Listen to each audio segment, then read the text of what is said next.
I said, move your bag. The shriek cut through business class like breaking glass. Every passenger within 5 rows turned to stare. Jessica Torres stood in the aisle, her face flushed red, pointing an accusatory finger at the composed black woman in seat 6B. Maya Richardson looked up from her legal briefs with the kind of calm that should have been a warning. In exactly 14 minutes, Jessica's career would be over. But right now, she felt untouchable. Ma'am Maya said quietly, her voice carrying the measured tone of someone who spent her days in federal courtrooms. I believe there's been a misunderstanding. The Premium Airways Boeing 777 sat at LAX Gate 47 fully loaded for the red-eye to Miami. Business class was a sanctuary of cream leather and polished wood designed for executives and professionals who paid premium prices for premium treatment. Maya Richardson belonged here. She'd earned her seat through years of prosecuting civil rights cases for the federal government, building a reputation as the lawyer corporations feared most. But Jessica Torres didn't see a federal prosecutor. She saw something else entirely. There's no misunderstanding. Jessica snapped her voice loud enough to carry throughout the cabin. That gentleman was here first. You need to find somewhere else for your bag. The gentleman was Brad Mitchell, a marketing executive from TechFlow Solutions, currently slouched in seat 6A with noise-canceling headphones around his neck and a smug expression plastered across his face. His oversized duffel bag sat sideways in the overhead bin, taking up nearly the entire compartment like a territorial marker.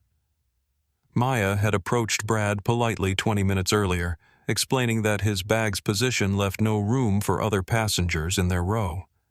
She'd even offered to help him reposition it. His response had been a dismissive wave and 3 words. Not my problem. That's when Jessica Torres had materialized, drawn by the sound of conflict like a predator sensing wounded prey.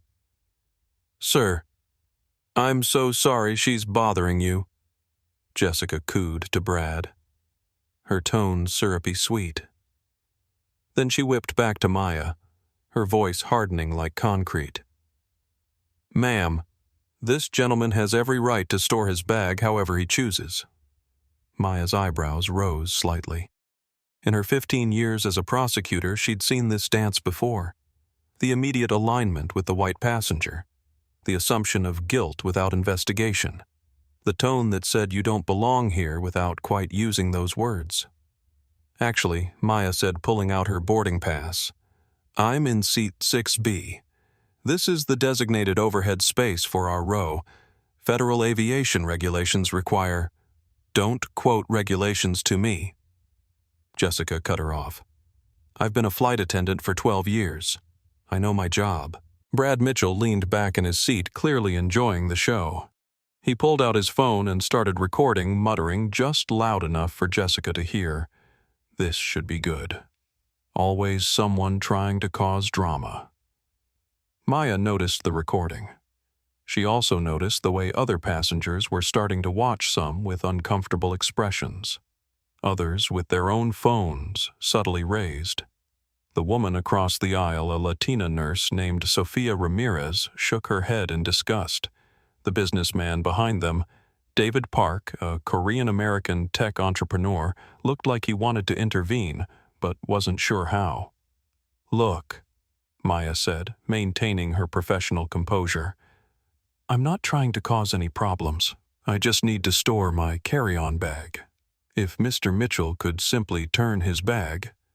You need to stop harassing the other passengers, Jessica interrupted, stepping closer to Maya's seat. This is your final warning. Final warning. The words hung in the air like a threat. Maya Richardson had prosecuted cases where those exact words preceded unlawful arrests, excessive force, and civil rights violations. She'd seen how quickly final warnings became necessary actions when the person receiving them had the wrong skin color. She looked around the cabin one more time. Captain Luis Hernandez was nowhere to be seen, probably doing his pre-flight check.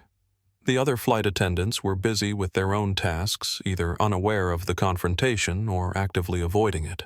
Maya made a decision that would change everything. "I understand," she said quietly, reaching for her purse. "Let me just get something." Jessica Torres smiled triumphantly, thinking she'd won. Brad Mitchell chuckled, still recording. Neither of them noticed Maya's fingers finding her phone, opening an app she'd used hundreds of times in federal depositions. The legal documentation app. Time-stamped, GPS-tagged, court-admissible. Maya Richardson had prosecuted Fortune 500 companies for exactly this type of treatment. She knew how to build an airtight case. She also knew that in today's world, the best evidence wasn't witness testimony. It was video. "Perfect," Jessica said, watching Maya fumble with her purse. "I'm glad we understand each other now." But Maya wasn't looking for money or documents. She was positioning her phone, angling it to capture both Jessica's face and Brad's continued recording. The app was already running silently, documenting everything with federal-grade precision. "Actually," Maya said, her voice still calm, "I'd like to speak to the captain about the overhead bin policy." Jessica's triumphant smile faltered. "The captain is busy. I handle all cabin issues."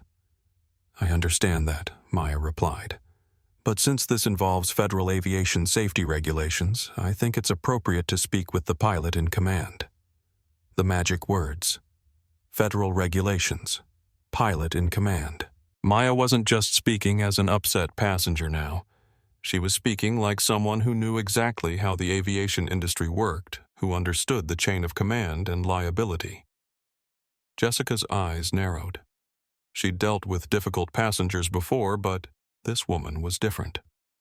Too calm, too articulate, too confident. "Ma'am, I'm going to ask you one more time to take your seat and stop disrupting this cabin," Jessica said, her voice rising. "If you continue to argue, I'll have to call security." "I haven't raised my voice," Maya pointed out. "I haven't used profanity. I haven't touched anyone or threatened anyone. I simply asked about overhead bin space and requested to speak with the captain. What part of that behavior is disruptive?" It was a prosecutor's question, precise and pointed. Maya was building a record, forcing Jessica to articulate exactly what disruptive behavior she was supposedly witnessing. Brad Mitchell lowered his phone, suddenly looking less amused.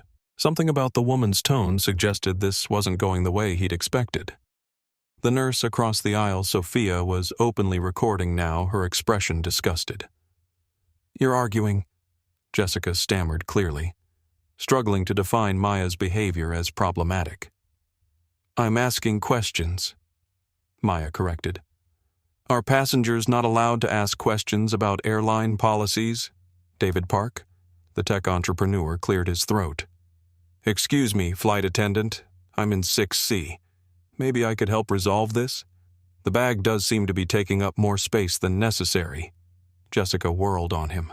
"Sir, please stay out of this. This passenger is being disruptive." "Actually, she seems pretty calm to me," said another voice. An elderly white man in 7A wearing a veteran's cap shook his head. "I've seen disruptive passengers, miss. This isn't it." More passengers were paying attention now. Some were recording. Others were shaking their heads in disgust. The beautiful cabin of Premium Airways Flight 847 was becoming a theater, and Jessica Torres was starting to realize she might not be the hero of this story.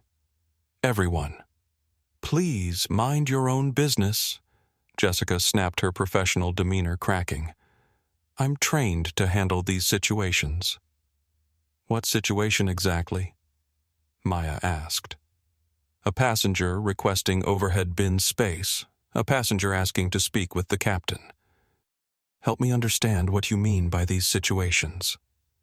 Jessica's face was turning red now. She'd been backed into a corner by someone who clearly understood exactly what was happening. Every word out of Maya's mouth was calm, reasonable, and completely appropriate. Every word out of Jessica's mouth was making her sound increasingly unreasonable. "You people always think you can argue your way into special treatment," Jessica hissed. The cabin went dead silent. "You people." The words hung in the air like poison gas. Sophia Ramirez gasped audibly. David Park's eyes widened. The veteran in 7A shook his head in disgust. Brad Mitchell suddenly stopped recording his own video, realizing he'd just captured something he probably didn't want associated with his name. Maya Richardson didn't react with anger. She'd prosecuted enough discrimination cases to know that the most damaging evidence came from letting people reveal themselves completely. "I'm sorry," Maya said, her voice still perfectly controlled. "Could you clarify what you mean by you people?" Jessica Torres realized her mistake immediately. Her face went from red to purple as she understood that she'd just said something that could end her career. But instead of backing down, instead of apologizing, she doubled down. "Difficult passengers," she said quickly. "People who think they can argue with airline policy." "But I haven't argued with any policy," Maya pointed out. "I asked about overhead bin space and requested to speak with the captain." "Are those arguments with airline policy?" Jessica was trapped. Every answer made her look worse.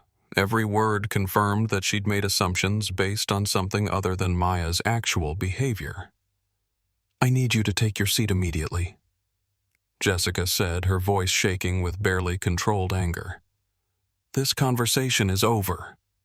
"Of course," Maya said graciously. "But my carry-on bag still needs to go somewhere. Could you help me with that, or should I continue waiting for the captain?" It was masterful. Maya had given Jessica a choice: do her actual job and help with the overhead bin, or continue escalating a situation where she was clearly in the wrong. Jessica Torres chose escalation. "That's it," Jessica snapped, reaching for the call button above Maya's seat. "I'm calling the captain and security. You're being removed from this aircraft." Maya's heart rate spiked, but her expression remained perfectly calm. She'd been expecting this moment from the second Jessica had said, "you people." It was the classic escalation pattern she'd seen in dozens of discrimination cases. Initial bias, defensive doubling down, then abuse of authority to avoid accountability. "On what grounds?" Maya asked quietly. Disrupting the cabin, Jessica declared, pressing the call button multiple times in rapid succession. Arguing with crew instructions, refusing to comply with safety regulations. "I haven't done any of those things," Maya said. "And there are 40 witnesses who can testify to that." She was right. The entire business class cabin was watching now. Sophia Ramirez had her phone pointed directly at Jessica. David Park was recording from behind. Even the veteran in 7A had pulled out an old flip phone and was trying to figure out how to record video. Brad Mitchell, meanwhile, had completely stopped his own recording and was trying to disappear into his seat. He'd started filming, expecting to capture an entitled passenger getting put in their place. Instead, he'd documented the beginning of what was clearly a discrimination incident. "Don't threaten me," Jessica said, her voice rising to a near shout.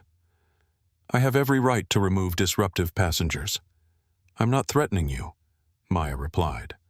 "I'm simply stating facts. These passengers have witnessed our entire interaction. They've seen that I haven't raised my voice, haven't used profanity, haven't touched anyone, and haven't violated any policies. They can testify to that." The call button chimed and a voice came over the intercom. "This is Captain Hernandez. Is there a problem?" Jessica grabbed the phone from the galley. "Captain, we have a disruptive passenger in 6B. She's refusing to follow crew instructions and harassing other passengers. I need her removed." Maya could hear the captain's voice through the phone asking for details. Jessica provided a version of events that bore no resemblance to what had actually happened. According to Jessica's account, Maya had been screaming, had physically grabbed Brad Mitchell, and had threatened the flight crew. It was a complete fabrication, and it was being recorded by multiple passengers. Captain Maya called out loud enough for her voice to carry to the cockpit phone. "I'm Dr. Maya Richardson. I'm a federal prosecutor with the Department of Justice.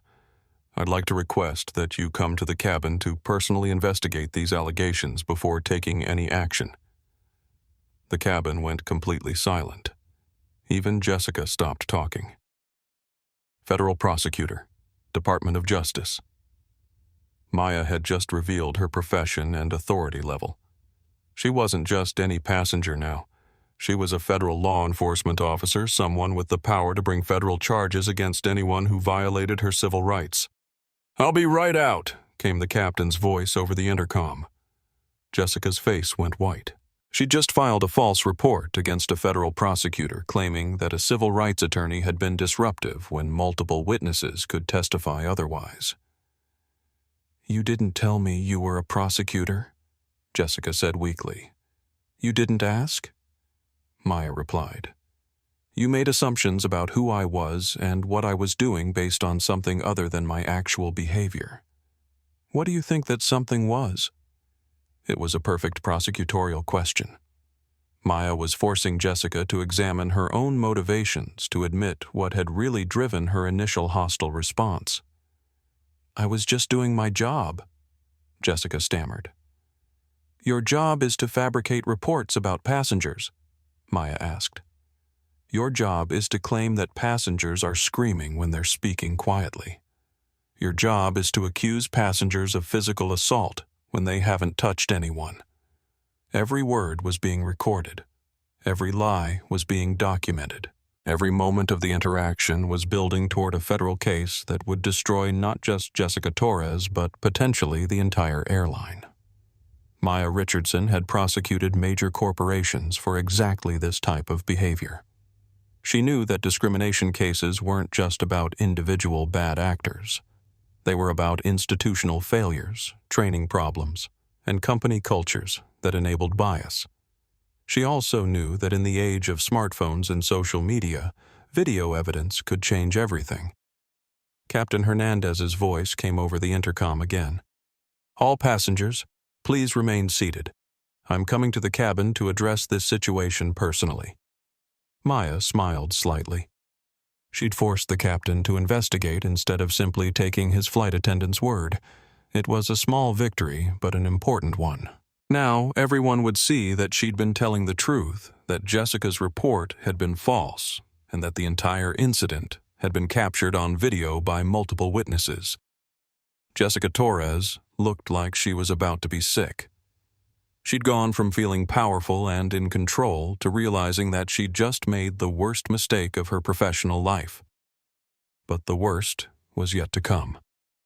Captain Luis Hernandez emerged from the cockpit looking like a man who'd rather be anywhere else. 20 years of flying had taught him to spot trouble from a mile away, and this situation had trouble written all over it. He could see the phones recording the tense faces and his senior flight attendant looking like she'd just swallowed poison. "Ms. Torres," he said quietly, "give me a quick brief on what happened here." Jessica launched into her fabricated version again, but this time she was speaking in front of the passengers who'd witnessed everything. Sofia Ramirez shook her head in disgust. David Park looked incredulous. The veteran in 7A actually laughed out loud. "That's not what happened," Sofia called out. "That woman was perfectly polite. Your flight attendant was the one screaming." "Ma'am, please don't interfere," Captain Hernandez said, but his tone lacked conviction. He could see the contradiction between Jessica's story and the passengers' reactions. Captain Maya said, standing up slowly with her hands visible. "I'm Dr. Maya Richardson, federal prosecutor with the DOJ. I specialize in civil rights cases. I'd like to show you my credentials and explain what actually occurred." Maya reached for her briefcase and pulled out her federal ID. Captain Hernandez examined it carefully, his expression growing more troubled by the second. This wasn't just any passenger. This was someone with the authority to bring federal charges against his airline. "Dr. Richardson," he said formally, "please explain your version of events." Maya's explanation was calm, factual, and precise. She outlined the overhead bin issue, her polite conversation with Brad Mitchell, Jessica's immediate hostility, and the escalation that followed. She spoke like the prosecutor she was building a case, step by step. "And you have no idea why Ms. Torres responded this way?" Captain Hernandez asked. I have some theories, Maya said quietly, but I think it's better to let Ms. Torres explain her own motivations. All eyes turned to Jessica, who was now visibly sweating. She could feel her career crumbling in real time, but she was too deep in to back down now. I was protecting the safety of this aircraft, Jessica said desperately. Some people think they can intimidate crew members by claiming special status. Some people, Maya repeated. Could you be more specific about what you mean by that? Jessica's mask finally slipped completely. The stress, the fear, the realization that she was being recorded by dozens of phones all combined to strip away her filter entirely. Look, I've been doing this job for 12 years, Jessica snapped. I know troublemakers when I see them. People like you always think you're special, think the rules don't apply. You come in here with your attitude, your demands, acting like you own the plane. Well, you don't. This is my cabin, and I decide who stays and who goes. The words hit the cabin like a bomb explosion. People like you. This time there was no ambiguity. No way to claim she meant difficult passengers or argumentative people. The context, the tone, the specific targeting of Maya's behavior that had been nothing but professional made her meaning crystal clear. Sophia Ramirez gasped audibly. David Park's mouth dropped open. The veteran in 7A stood up in his seat. Now, that's enough, he said firmly. I fought in Vietnam so people could be treated with dignity. This is disgusting.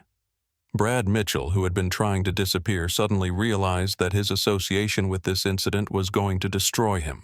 He'd been recording, he'd been smirking, he'd been enjoying the show. Now he was going to be forever linked to a viral video about racism on an airplane. I think there's been a misunderstanding, he said weakly.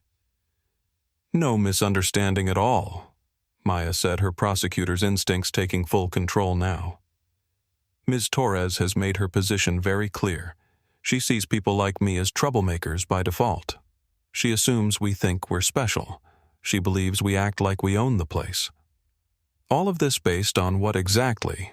My polite request for overhead bin space. Jessica realized she'd just confessed to racial bias in front of 40 witnesses and dozens of recording devices.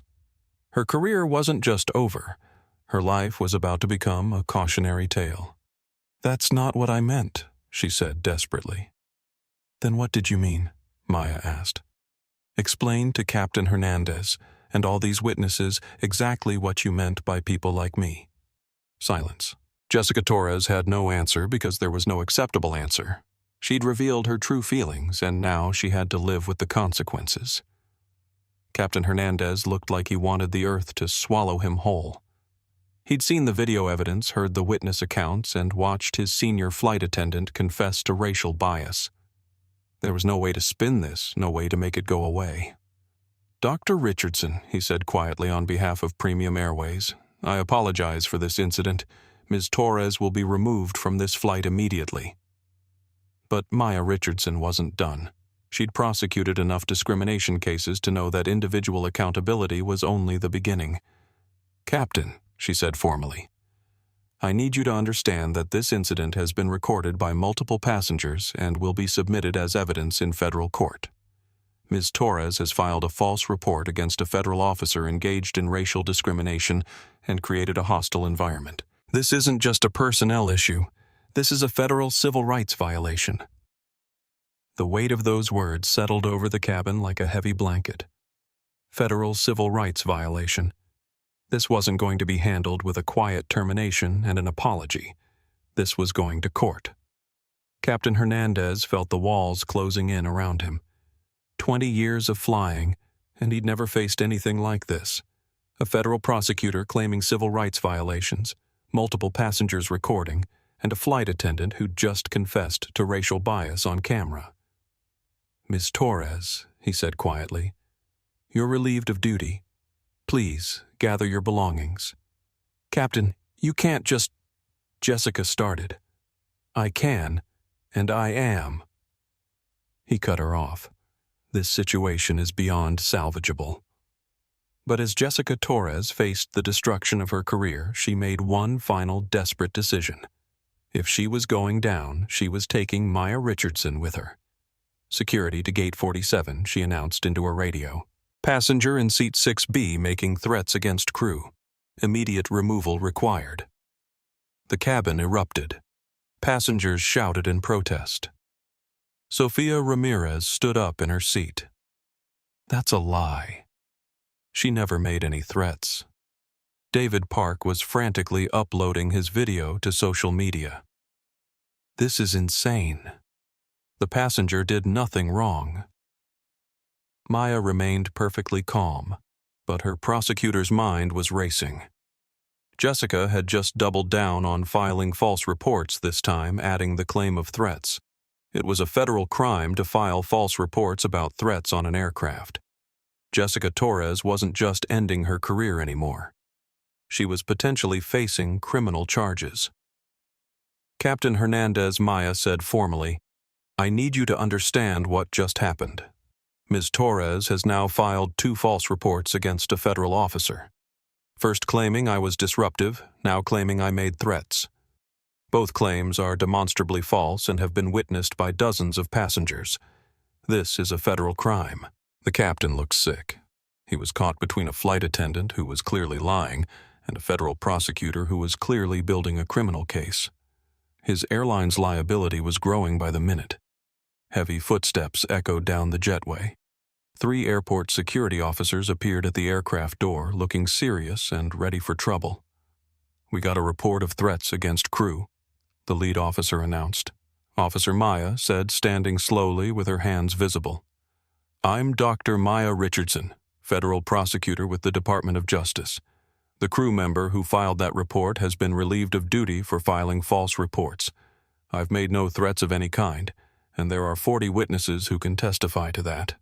She handed over her federal ID again. The lead security officer examined it carefully, his expression changing as he realized the gravity of the situation. "Ma'am, we still need to investigate the complaint," he said diplomatically. "Of course," Maya agreed. "But I need you to understand that this incident has been recorded by multiple passengers.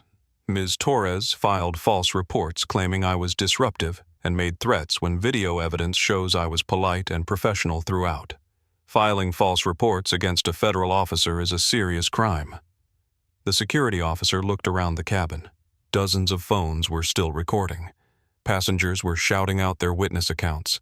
This wasn't a typical unruly passenger situation. This was a civil rights incident that was being live-streamed to the world. "Let's all just calm down," the officer said. "Dr. Richardson, would you be willing to step off the aircraft to discuss this situation?" "Absolutely not," Maya said firmly. "I have a valid ticket. I've committed no crimes and I've violated no airline policies. I'm a federal prosecutor traveling on official business. I will not be removed from this aircraft based on false reports." Sofia Ramirez stood up. "Officer, I recorded the whole thing. That flight attendant was completely out of line. The passenger did nothing wrong. I got it too called David Park. It's already online. The flight attendant was racist and filed false reports." The lead security officer was starting to realize he was walking into a public relations nightmare. Videos were going live on social media. Passengers were becoming hostile, and a federal prosecutor was claiming her civil rights had been violated. "Captain," he said, "what's your assessment of the situation?" Captain Hernandez was trapped. If he supported Jessica's false reports, he'd be complicit in federal crimes against a prosecutor.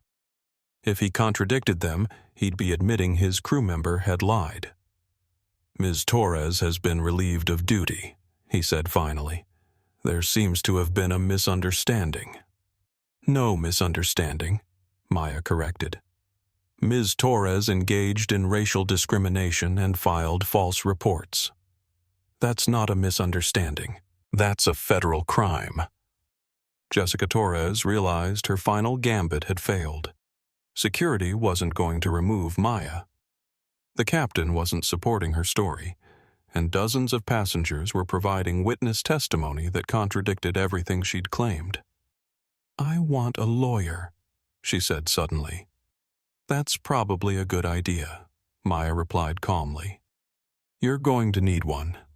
The security officer looked around the cabin one more time. Passengers were recording everything. Social media was exploding, and a federal prosecutor was building a criminal case in real time. "Dr. Richardson," he said finally, "you're free to continue your flight. Ms. Torres, you need to come with us." As Jessica Torres was escorted off the aircraft in handcuffs for filing false reports, the cabin erupted in applause. Passengers who had witnessed the entire incident cheered for justice being served. But Maya Richardson knew this was just the beginning. The videos were already going viral. Premium Airways was about to face a public relations catastrophe, and she had more than enough evidence to destroy the airline in federal court. She opened her phone and began typing a message to her law firm. The case she was about to build would change the aviation industry forever. Maya Richardson's fingers moved across her phone screen with the precision of someone who'd built federal cases from digital evidence. While passengers around her celebrated Jessica Torres's removal, Maya was already 3 steps ahead, crafting the foundation of what would become the most watched civil rights case in aviation history. Her first message went to her law firm's senior partners: civil rights incident on Premium Airways Flight 847. Multiple violations documented on video. Federal case pending. Need full litigation team assembled immediately. Her second message was more public. She posted on social media 14 minutes of documented discrimination by Premium Airways staff. Federal prosecutor, court admissible evidence, thread continues. The video upload took 3 minutes. In that time, her phone started buzzing with notifications from colleagues, friends, and news outlets who followed her professional account. Maya Richardson wasn't just any prosecutor. She was the prosecutor who'd taken down 3 Fortune 500 companies for civil rights violations. Her name carried weight. Sofia Ramirez had been recording from seat 5C. Her video uploaded to social media with the hashtag Premium Airways Racism captured Jessica Torres's people, like you comment in crystal clear audio. Within minutes, it had 50,000 views. David Park, the tech entrepreneur, had live-streamed the entire incident to his 200,000 followers. His video focused on the business implications. This is what corporate discrimination looks like in 2024. Premium Airways just destroyed their brand in 14 minutes. The veteran in 7A, whose name was Robert Martinez, had managed to record the security incident on his old phone. His social media post was simple: served 3 tours so people could be treated with dignity, disgusted by Premium Airways, never flying them again. But it was Brad Mitchell's phone that captured the most damaging footage. His original video, which he'd started recording to mock Maya, had captured Jessica Torres's initial hostile response, her immediate alignment with him as the white passenger, and her escalating aggression toward Maya's reasonable requests. Brad realized his video made him look like a smug accomplice to discrimination. In a panic, he'd uploaded it to social media with a false narrative: crazy passenger on Premium Airways causing drama. Flight attendant handled it professionally. Some people just want special treatment. It was the worst possible decision. Within minutes, other passengers were responding to his video with their own footage, showing that his description bore no resemblance to what had actually happened. The contrast between his narrative and the visual evidence made him look like a liar. Sophia responded, "Sir, I was sitting right there. You and that flight attendant were completely wrong. This woman was polite the entire time. Delete this lie." David replied, "I recorded the same incident from behind. Your description is completely false. The flight attendant was racist and unprofessional. The passenger did nothing wrong." Robert added, "Son, I was there. That flight attendant was out of line. The passenger was respectful. You should be ashamed of yourself for lying." Within an hour, Brad's original post had been overwhelmed with corrections. His mentions were filled with accusations of racism, enabling discrimination, and outright lying. His employer, TechFlow Solutions, started getting tagged in threads calling for his termination. Meanwhile, Maya's social media thread was exploding across platforms. Thread: I am a federal prosecutor who specializes in civil rights cases. Today I experienced racial discrimination on Premium Airways Flight 847. I politely asked about overhead bin space. The flight attendant immediately became hostile, aligned with the white passenger who was violating bin policies, and escalated to false accusations. The flight attendant told me people like you always think they're special. When pressed to clarify, she said people like me think rules don't apply and act like we own the place. She then filed false reports claiming I was disruptive and made threats. Neither claim is true, as witnessed by 40-plus passengers and documented on multiple videos. This is what institutional racism looks like in 2024. Not burning crosses, not overt slurs, but assumptions. Escalation and abuse of authority based on skin color. Each post was being shared thousands of times. News outlets started picking up the story. Civil rights organizations began amplifying the thread. The hashtag Premium Airways Racism was trending nationally within 3 hours. But Maya wasn't done. Her final post hit like a bomb. I have prosecuted Fortune 500 companies for exactly this behavior. Premium Airways has created a culture where staff feel empowered to discriminate. This will be addressed in federal court. Justice is coming. The implications were clear. This wasn't just about Jessica Torres. This was about the entire airline. Maya was coming for Premium Airways with the full force of federal law. By midnight, the story had exploded globally. CNN federal prosecutor claims racial discrimination on Premium Airways flight. Fox viral video shows flight attendant. Confrontation with DOJ. Attorney BBC American airline faces civil rights investigation. After viral incident. Reuters. Premium Airways stock futures plummet. After discrimination video. The videos had been viewed over 10 million times combined. Premium Airways racism was trending in 12 countries, and Premium Airways CEO Marcus Bradley was about to have the worst morning of his professional life. Maya Richardson closed her phone and smiled slightly. She'd built federal cases from far less evidence than this. Jessica Torres had confessed to racial bias on video. Captain Hernandez had failed to properly investigate false reports. Premium Airways had created the culture that enabled it all. She was going to destroy them methodically, professionally, and completely. And the entire world was going to watch it happen. Marcus Bradley's phone buzzed him awake at 4:47 a.m., then again at 4:48. By 4:50, it was buzzing continuously like an angry hornet trapped in a jar. The CEO of Premium Airways had gone to sleep as the head of a successful airline. He was waking up as the face of a national scandal. The first text was from his head of communications. Marcus, call me immediately. We have a situation. The second was from his chief legal counsel, federal civil rights case incoming. Video evidence. Need emergency meeting. The third was from his board chairman. What the hell happened on Flight 847? Marcus stumbled to his bathroom, splashed water on his face, and grabbed his phone.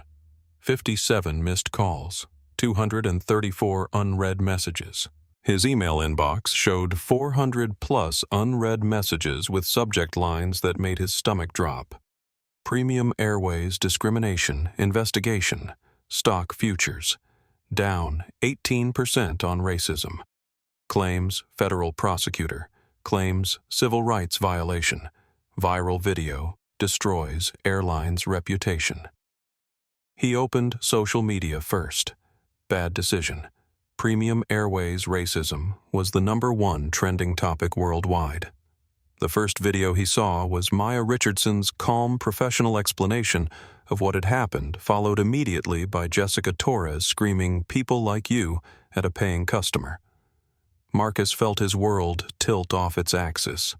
His senior flight attendant had just confessed to racial bias in front of 40 witnesses and dozens of recording devices. And the passenger she'd targeted wasn't just any customer. She was a federal prosecutor who specialized in exactly this type of case. His coffee went cold as he watched the 14-minute video for the first time. Each viewing made it worse. Jessica's immediate hostility. Her alignment with the white passenger who was clearly violating bin policies. Her escalation to false accusations. Her confession about people like you. Then came the security footage where Jessica filed false reports claiming Maya had made threats. It was all documented, all recorded, all completely indefensible. His phone rang. Board chairman. Marcus, tell me this isn't real. I'm still getting briefed, Marcus said weakly. I just watched a federal prosecutor explain how our crew discriminated against her, then filed false police reports. Our stock futures are down 22%. Delta is already running ads about dignity in the sky. What the hell kind of training do we provide? Marcus had no answer. Premium Airways prided itself on customer service. They'd won industry awards. Their satisfaction ratings were above average. How had this happened?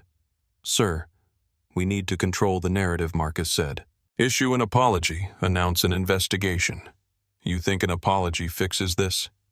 The chairman's voice was ice. This woman is a federal prosecutor, Marcus. She doesn't just sue airlines. She prosecutes Fortune 500 companies for civil rights violations. She's probably building a case that could shut us down. Marcus switched to speakerphone and opened his laptop. His communications team had already prepared a draft statement. Premium Airways deeply regrets the incident on Flight 847. We do not tolerate discrimination of any kind and are investigating this matter thoroughly. The employee involved has been terminated immediately. It was weak defensive and far too late. Maya Richardson's videos had been viewed 15 million times overnight. The damage was already done. His legal counsel called while he was reading. Marcus, we need to talk immediately. This isn't just a PR problem. This woman has a perfect record prosecuting discrimination cases. She's taken down Microsoft, Google, and 3 major banks. If she decides to make an example of us, we could face hundreds of millions in damages. What's our exposure? Potentially catastrophic. Civil rights violations, false imprisonment, defamation, negligent hiring, emotional distress. She could argue we created a culture that enables discrimination, and she has video evidence of our crew confessing to racial bias. Marcus felt sick. He'd spent 15 years building Premium Airways into a respected carrier. They'd survived September 11th, the 2008 financial crisis, and the COVID pandemic. Now a single flight attendant's racism was threatening to destroy everything. What about the employee Jessica Torres terminated this morning? But that won't help us. She was acting within her official capacity when she discriminated. We're liable for her actions under federal employment law. Marcus's assistant burst into his office without knocking. Sir, you need to see this. Maya Richardson just posted her employment history. She's the prosecutor who took down TechCorp for $200 million. She got Boeing to change their entire HR structure. She made Walmart implement federal oversight for 10 years. The implications hit Marcus like a physical blow. Maya Richardson wasn't just any prosecutor. She was the prosecutor who specialized in forcing corporate culture changes through massive lawsuits. She didn't just win cases, she restructured entire companies. His phone was ringing again. CNN, Fox News, The New York Times. Everyone wanted a statement about the viral discrimination video. Marcus Bradley realized he wasn't just facing a lawsuit. He was facing the end of his career, the destruction of his airline, and a federal investigation that would make him a cautionary tale in business schools for decades.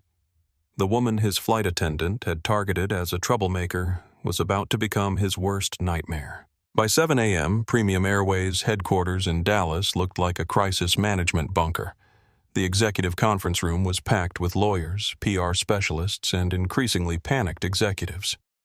Marcus Bradley sat at the head of the table watching his airline's reputation disintegrate in real time. Stocks down 28% and falling, reported CFO Linda Martinez. We've lost $400 million in market value since the video went viral. Major corporate clients are calling added VP of Sales Jennifer Walsh. Microsoft wants to discuss their corporate travel contract. Goldman Sachs is reviewing their relationship with us. That's $12 million in annual revenue at risk. The head of communications. Robert Kim looked like he hadn't slept. The narrative is completely out of control. We're being called a racist airline on every major platform. Premium Airways. Racism has been posted 2 million times. Celebrity endorsements are being withdrawn. What about our response? Marcus asked. It's not working, Robert admitted. Every statement we release gets corrected by the video evidence. People aren't buying corporate apologies anymore. They want accountability. Legal counsel David Green spread a stack of papers across the table. I've been researching Dr. Maya Richardson's case history. Gentlemen, we are in serious trouble. She doesn't settle for money. She forces institutional changes. When she sued TechCorp, they had to implement federal oversight for 5 years. Boeing had to rebuild their entire HR department. Walmart still operates under court-mandated anti-discrimination protocols. What's she likely to demand? Marcus asked. Complete overhaul of our training programs, mandatory bias testing for all employees, federal oversight of our hiring practices and damages in the hundreds of millions. Plus, personal liability for executives if we're found to have enabled discriminatory culture. Jennifer Walsh's phone buzzed. She answered, listened for a moment, then went pale. That was TechFlow Solutions. They're firing Brad Mitchell immediately. His association with this incident is too damaging for their brand. The passenger who recorded the initial video, the same one. His employer just released a statement calling his behavior inconsistent with company values and announcing his immediate termination. Marcus felt a moment of grim satisfaction. At least they weren't the only ones suffering consequences. But it was cold comfort when his airline was hemorrhaging money and reputation by the hour. What about our other employees? He asked. Are we seeing resignations? HR Director Patricia Lopez nodded grimly. 17 resignations since midnight, all from minority employees. They're citing unsafe work environment and discriminatory culture. 3 went to news outlets claiming they've experienced similar treatment. The room went silent. If current employees were coming forward with discrimination claims, this wasn't an isolated incident with one bad actor. This was evidence of institutional problems that would support Maya Richardson's case perfectly. There's more, Patricia continued. The flight attendants union is distancing themselves from Jessica Torres. They issued a statement saying her behavior was unacceptable and not representative of professional flight attendants. They're not going to defend her. Marcus's phone rang. It was the CEO of Delta Airlines Premium's biggest competitor. Marcus just wanted to let you know we're hiring your minority employees who are resigning. They're talented people who deserve better treatment. It was a knife twist delivered with corporate politeness. Delta was using Premium's crisis to poach their best employees while positioning themselves as the anti-discrimination alternative. After Marcus hung up, Robert Kim delivered the final blow. Sir, I need to show you Maya Richardson's latest post. He turned his laptop toward the room. Maya's social media account had posted a new thread that was already going viral. Thread. Why the Premium Airways incident matters beyond one flight attendant. Discrimination isn't about individual bad actors. It's about company cultures that enable bias, protect perpetrators, and silence victims. Premium Airways trained Jessica Torres. They gave her authority. They created the environment where she felt empowered to discriminate against paying customers. When I asked to speak with the captain, that request should have been honored immediately. Instead, Jessica escalated to false accusations. When security arrived, they should have investigated before acting. Instead, they nearly removed a federal prosecutor based on fabricated claims. This wasn't one person's racism. This was institutional failure at every level. The thread continued for 17 more posts, each one building a case for company-wide discrimination culture. Maya wasn't just attacking Jessica Torres. She was targeting Premium Airways' entire operational structure. She's setting up a class action, David Green said quietly. This isn't about her anymore. She's positioning this as evidence of company-wide discrimination that affects all minority passengers. Marcus Bradley felt the walls closing in. His airline wasn't just facing a lawsuit from one passenger. They were facing a federal investigation class action lawsuits from other victims, employee defections, client cancellations, and a stock price in freefall. And Maya Richardson wasn't done. Her final post was a promise Premium Airways will answer in federal court for creating a culture where discrimination thrives. Justice is coming, and it will be thorough. The message was clear. Maya Richardson wasn't looking for a settlement. She was coming for the entire airline. While Premium Airways scrambled to contain their crisis, Dr. Maya Richardson sat calmly in her Miami hotel suite, orchestrating their destruction with the precision of a master chess player. She'd prosecuted Fortune 500 companies before. She knew exactly how to build a case that would force not just financial accountability, but institutional change. Her phone had been ringing since 5 a.m. News outlets, civil rights organizations, other discrimination victims, and potential witnesses all wanted to talk. But Maya was selective about her responses. Every statement was calculated to build her case while maintaining public pressure. At 9 a.m., she held a virtual press conference from her hotel room. The image was perfect, a composed, professional federal prosecutor speaking from a position of authority. No emotion, no anger. Just facts delivered with prosecutorial precision. Good morning. I'm Dr. Maya Richardson, federal prosecutor with the Department of Justice Civil Rights Division. Yesterday, I experienced racial discrimination on Premium Airways Flight 847. I want to address what happened and why it matters. The conference was being live-streamed on every major platform. Over 200,000 people were watching live. First, let's be clear about what discrimination looks like in 2024. It's not burning crosses or overt slurs. It's assumptions about who belongs where. It's immediate hostility toward reasonable requests. It's alignment with white passengers against black ones. It's escalation when professionalism should prevail. Maya had prepared a PowerPoint presentation. She'd prosecuted enough cases to know that visual evidence was crucial. Slide 1 shows my initial request for overhead bin space. Note my calm demeanor, professional attire, and polite tone. Slide 2 shows Jessica Torres's immediate hostile response. Note how her tone changes when addressing the white passenger versus addressing me. Slide 3 shows her confession about people like you. This is explicit racial bias documented on multiple videos. Each slide was devastating. Maya wasn't just telling her story.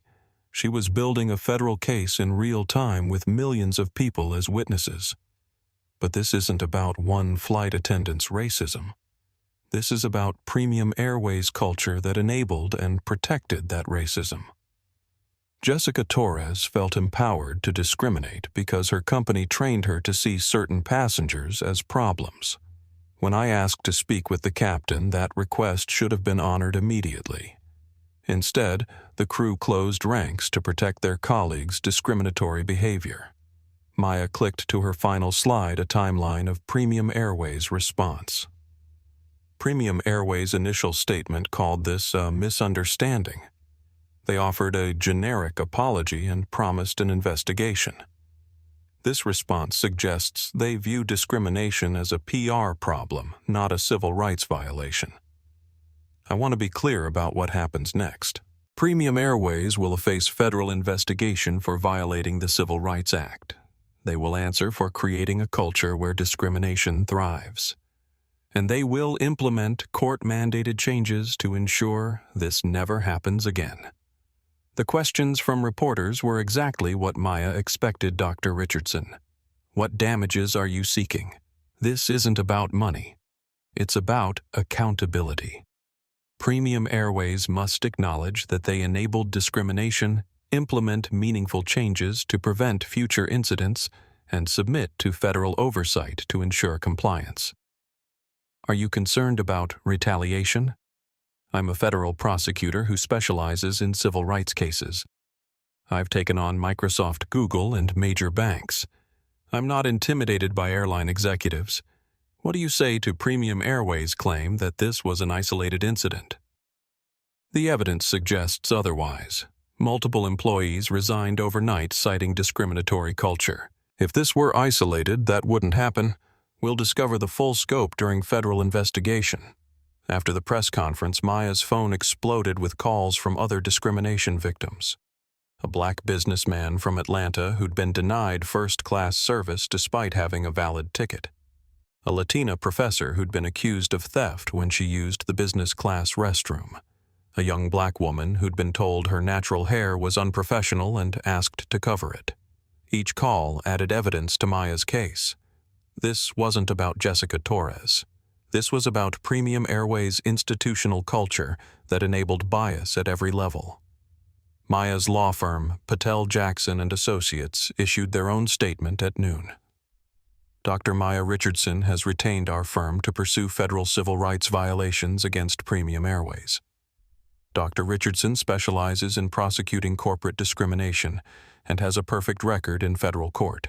We will seek accountability not just for yesterday's incident, but for the institutional culture that enabled it. We are also investigating similar incidents involving Premium Airways' treatment of minority passengers. If you have experienced discrimination by this airline, please contact our office immediately. By 2 p.m., the firm had received over 300 calls from potential discrimination victims. Maya Richardson wasn't just building a case against Premium Airways. She was building a class action lawsuit that could destroy the airline entirely. Marcus Bradley and his executives were about to learn what Maya's previous targets had learned. She didn't just win cases. She restructured entire companies to ensure they could never discriminate again. The federal investigation was just beginning. By day 3, Premium Airways was experiencing what crisis management experts call a catastrophic cascade failure. Every attempt to contain the damage only made it worse. Every statement generated more outrage. Every executive interview produced new evidence of institutional problems. The numbers were devastating. Stock price down 45%. Market capitalization reduced by $1.2 billion. Daily booking cancellations exceeding new reservations by 3-to-1 ratio. But the financial damage was only the beginning. TechFlow Solutions had fired Brad Mitchell within 48 hours, releasing a statement that went viral. Mr. Mitchell's behavior in the viral Premium Airways incident is inconsistent with our company values. His decision to record and mock a discrimination victim, then lie about the incident on social media, demonstrates character flaws incompatible with our diverse workplace. He is no longer employed by TechFlow Solutions. Brad's LinkedIn profile had been flooded with comments calling him racist, complicit, and dishonest. His social media account, where he'd posted the false narrative about Maya being an entitled passenger, had been suspended after receiving thousands of reports. His reputation in the marketing industry was destroyed beyond repair. But Premium Airways' problems went far beyond one complicit passenger. Dr. Maya Richardson's law firm had received over 800 calls from people claiming discrimination by the airline. Each call was being documented, investigated, and verified. The pattern that emerged was damning. Flight attendant Angela Rodriguez from Phoenix. They told us in training to watch for passengers whose appearance doesn't match their ticket class. Trust your instincts about who belongs where they said. Gate agent Michael Thompson from Chicago Supervisors praised me when I flagged suspicious passengers for additional screening. Looking back, I realize I was flagging people based on race. Customer Service Representative Lisa Chang from Seattle. When minorities complained about poor treatment, managers told us to offer small vouchers to make them go away quietly. They didn't want complaints going to corporate. Each testimony revealed the same pattern. Premium Airways had created a culture where discrimination was not just tolerated, but encouraged through training policies and management practices. Congressional attention came swift and severe. Representative Aisha Williams, chair of the House Transportation Subcommittee, announced immediate hearings. The Premium Airways incident reveals troubling patterns of discrimination in commercial aviation. Congress will investigate whether federal oversight of airline equality training is sufficient. Senator James Mitchell went further.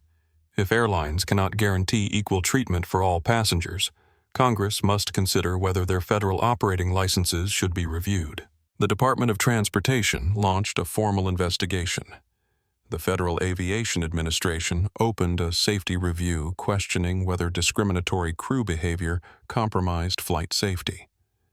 The Department of Justice's Civil Rights Division began examining Premium Airways' employment practices.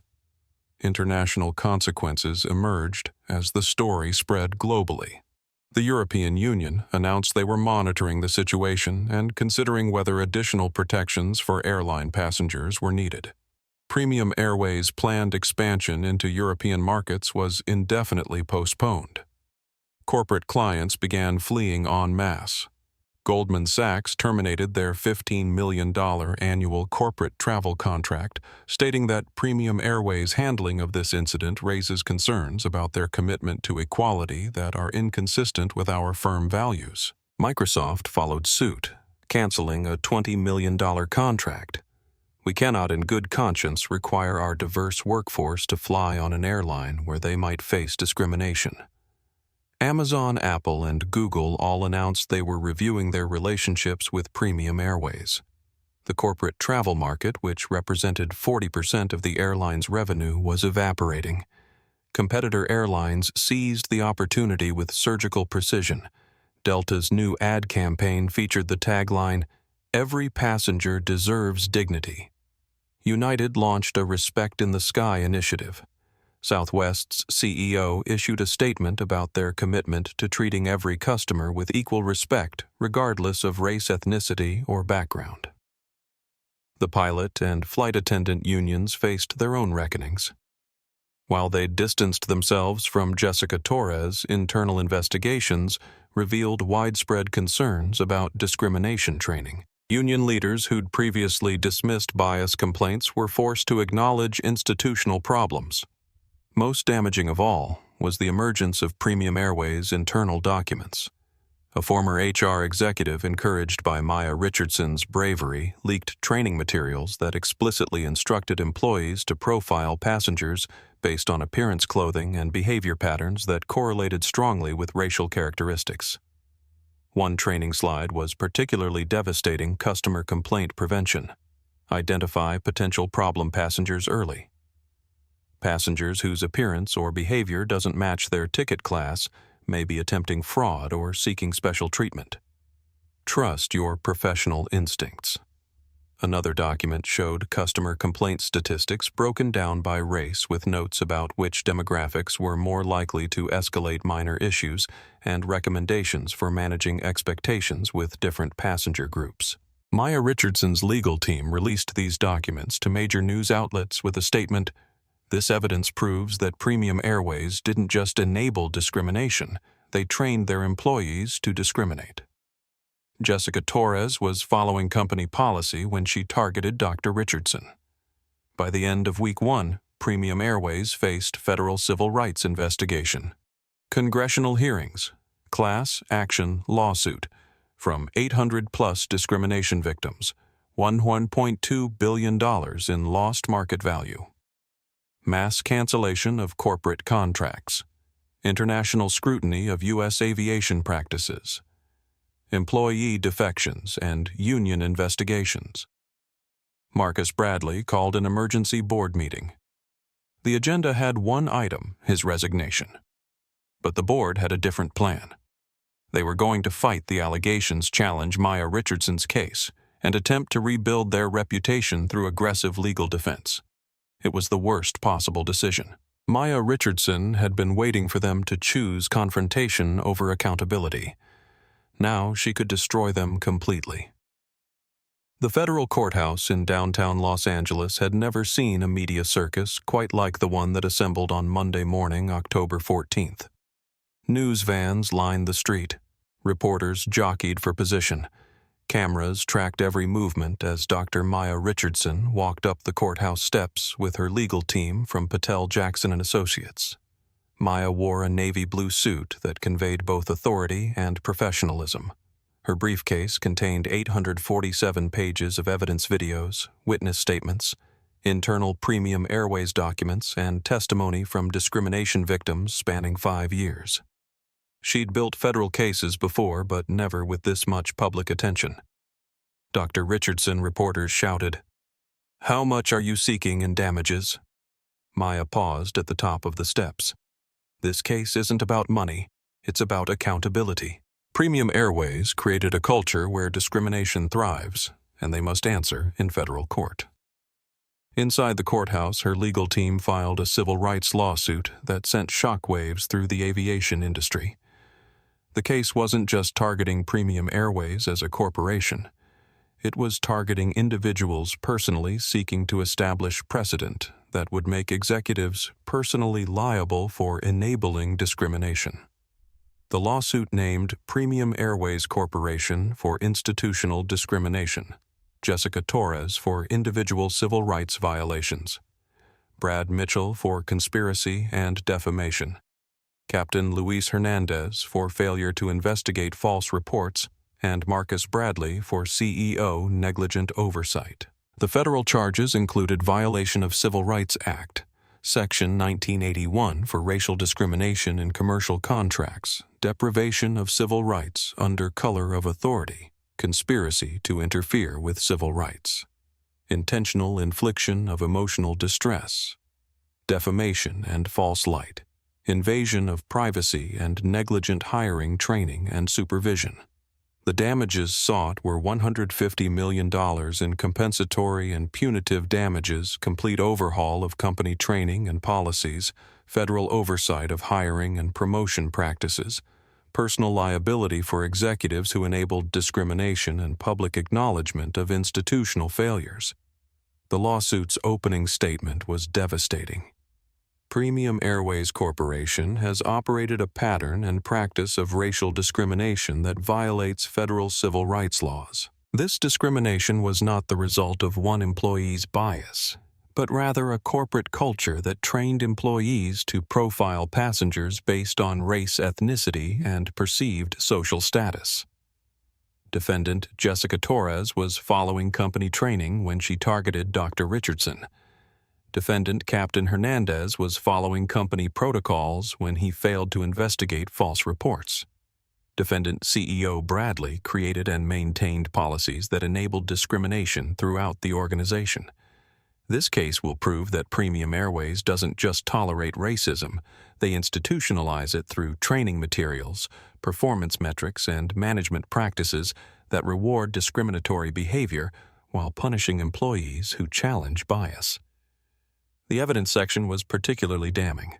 Maya's team had obtained training videos instructing employees to profile passengers, performance reviews, praising employees for identifying problem passengers, customer complaint, data showing racial disparities in service, internal emails discussing passenger management strategies, testimony from 200-plus discrimination victims across 5 years, financial incentives for employees who reduced customer complaints through profiling Premium Airways' legal team, led by corporate defense attorney Richard Stone, filed their response 3 days later.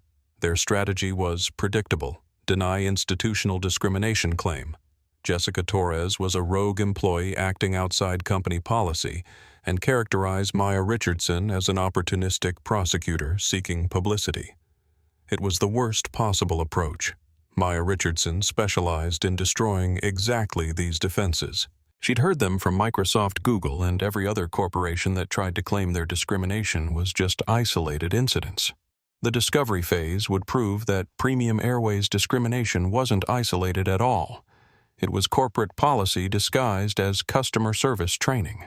Media reaction to the lawsuit was immediate and overwhelming. CNN federal prosecutor seeks to hold airline executives personally liable for discrimination. Wall Street Journal. Premium Airways faces $150 million civil rights lawsuit after viral incident. Washington Post. Aviation industry braces for precedent, setting discrimination case. The New York Times. When viral videos become federal cases, the Premium Airways reckoning. Legal experts predicted the case would reshape corporate accountability standards. Dr. Richardson is seeking to establish precedent that executives can be held personally liable for creating discriminatory cultures, explained Harvard law professor Jennifer Martinez. If successful, this could change how every major corporation approaches bias training and oversight. The stock market reacted immediately. Premium Airways dropped another 12% on lawsuit announcement day. Competitor airlines saw their stock prices rise as investors predicted Premium Airways' market share would be redistributed. But the most significant reaction came from other discrimination victims. Maya Richardson's law firm received over 300 calls in the first 48 hours after filing with callers reporting similar experiences on other airlines. The case was inspiring a nationwide reckoning with aviation discrimination. Civil rights organizations rallied behind Maya's case, and NAACP Dr. Richardson's lawsuit represents a crucial test of whether corporations can be held accountable for institutional racism in the modern era. ACLU. This case could establish important precedents for corporate liability and executive accountability in civil rights violations. National Bar Association Dr. Richardson is demonstrating how legal expertise and personal experience can combine to create powerful advocacy for justice. Premium Airways Board of Directors held an emergency meeting to discuss settlement options, but CEO Marcus Bradley convinced them to fight.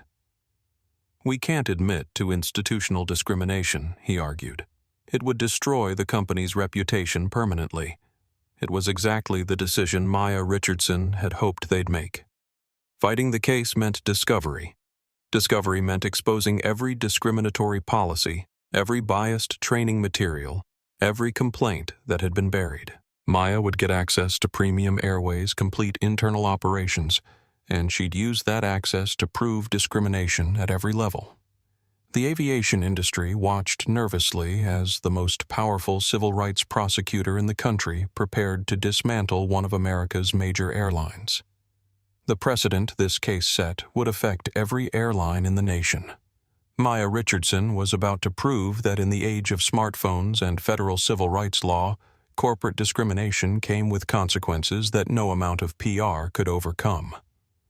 The discovery phase of Richardson v. Premium Airways Corporation began like most federal civil rights cases, with boxes of documents, terabytes of digital files, and lawyers on both sides preparing for information warfare. What nobody expected was how quickly Premium Airways' defense would collapse under the weight of their own evidence. Maya Richardson's legal team had subpoenaed everything: training materials, employee handbooks, customer complaint records, performance evaluations, internal emails, financial incentive structures, and communication records from every executive involved in passenger service policies. Premium Airways lawyers tried to claim attorney-client privilege trade secrets and proprietary information protections. Federal Judge Patricia Morrison wasn't having it. "This is a civil rights case involving pattern and practice discrimination," Judge Morrison ruled. "The public interest in exposing discriminatory practices outweighs any corporate privacy concerns. Full disclosure is ordered." The first breakthrough came from Premium Airways training materials. Corporate defense attorney Richard Stone had argued that Jessica Torres acted outside company policy. The training videos proved otherwise. Video Module 12. Passenger Profiling for Safety and Service. Instructor flight attendants must identify passengers who might pose service challenges. Look for individuals whose appearance doesn't match their ticket class. Expensive clothes but poor grooming might indicate stolen credit cards. Casual dress in first class could mean fraudulent upgrades. Video Module 18. Managing Difficult Passengers. Instructor. Some passenger groups are more likely to escalate minor issues. Trust your professional instincts about who might become problematic. Early intervention prevents larger conflicts. The videos were smoking guns. Premium Airways had literally trained their employees to profile passengers based on appearance and make assumptions about problem passengers that correlated directly with racial characteristics. Maya Richardson's team released selected clips to major news outlets with devastating effect, CNN legal analyst. This footage shows that Jessica Torres wasn't a rogue employee. She was following explicit company training when she targeted Dr. Richardson. MSNBC Premium Airways taught their staff to discriminate, then acted shocked when discrimination occurred. But the training videos were just the beginning. Customer service records revealed even more damaging patterns. Premium Airways tracked customer complaints by race, though they didn't explicitly label it that way. Instead, they used codes urban demographics, non-traditional passengers, and cultural service challenges. Internal emails between customer service managers were devastating. From District Manager Janet Williams to regional supervisors, subject Q3 service metrics. Great job reducing complaint escalations by 23%. Remember, early identification of potentially problematic passengers allows us to manage expectations and prevent formal complaints. Continue monitoring passengers who don't match traditional Premium Airways clientele. From Training Director Mark Stevens to flight attendant supervisors, subject performance improvements. Sandra Torres achieved our lowest complaint rate this quarter by effectively identifying and managing difficult passengers before issues escalated. Her techniques should be shared with underperforming staff. The emails proved that Premium Airways had created a performance metric that rewarded employees for discriminatory passenger profiling. Flight attendants were literally being promoted for the same behavior that Jessica Torres had exhibited toward Maya Richardson. Employee performance reviews revealed the depth of the problem. Jessica Torres. Annual review excellent at identifying passengers likely to cause disruptions. Maintains professional cabin environment by addressing potential problems early. Recommended for senior position based on complaint management skills. Flight attendant, Maria Lopez. Performance warning. Too accommodating to passenger demands. Failed to properly assess passenger credibility in 3 incidents. Needs improvement in passenger classification and appropriate response protocols. Maya Richardson's team realized that Maria Lopez had been disciplined for treating minority passengers fairly. The performance review encouraged employees who didn't discriminate. Financial records showed how the discrimination was incentivized. Quarterly bonuses for crew members who maintained low complaint metrics. Performance penalties for employees with excessive passenger accommodation. Promotion tracks that favored employees who demonstrated strong passenger management. Training budgets that prioritized customer behavioral analysis over cultural sensitivity. The discovery process also revealed Premium Airways' complaint suppression practices. When minority passengers filed discrimination complaints, the airline had an approach for burying them. Offer small financial vouchers to resolve complaints informally. Require complainants to sign non-disclosure agreements. Route serious complaints to legal department instead of customer service. Classify discrimination complaints as service preferences in internal records. Transfer or discipline employees who reported colleague bias. Maya's team found 847 complaints over 5 years that followed this pattern. Passengers who reported discrimination were offered $200 to $500 vouchers in exchange for signing NDAs promising not to discuss their experiences publicly. The most damaging discovery came from CEO Marcus Bradley's own email account. From Marcus Bradley to Executive Team Subject Customer Demographics Analysis Board wants improved profit margins. Look at reducing services that appeal primarily to challenging demographics. Focus resources on passengers who generate revenue without complications. From Marcus Bradley to Head of Training Subject Employee Development. Whatever we're doing to reduce passenger complaints is working. Keep staff focused on early problem identification. Better to prevent issues than deal with angry customers later. Maya Richardson held a press conference to release selected discoveries. These documents prove that Premium Airways didn't just tolerate discrimination, they created it through training, incentivized it through performance reviews, and concealed it through complaint suppression. Jessica Torres was Employee of the Month when she discriminated against me. This isn't about one flight attendant's bias. This is about a corporate culture that rewarded racism and punished fairness.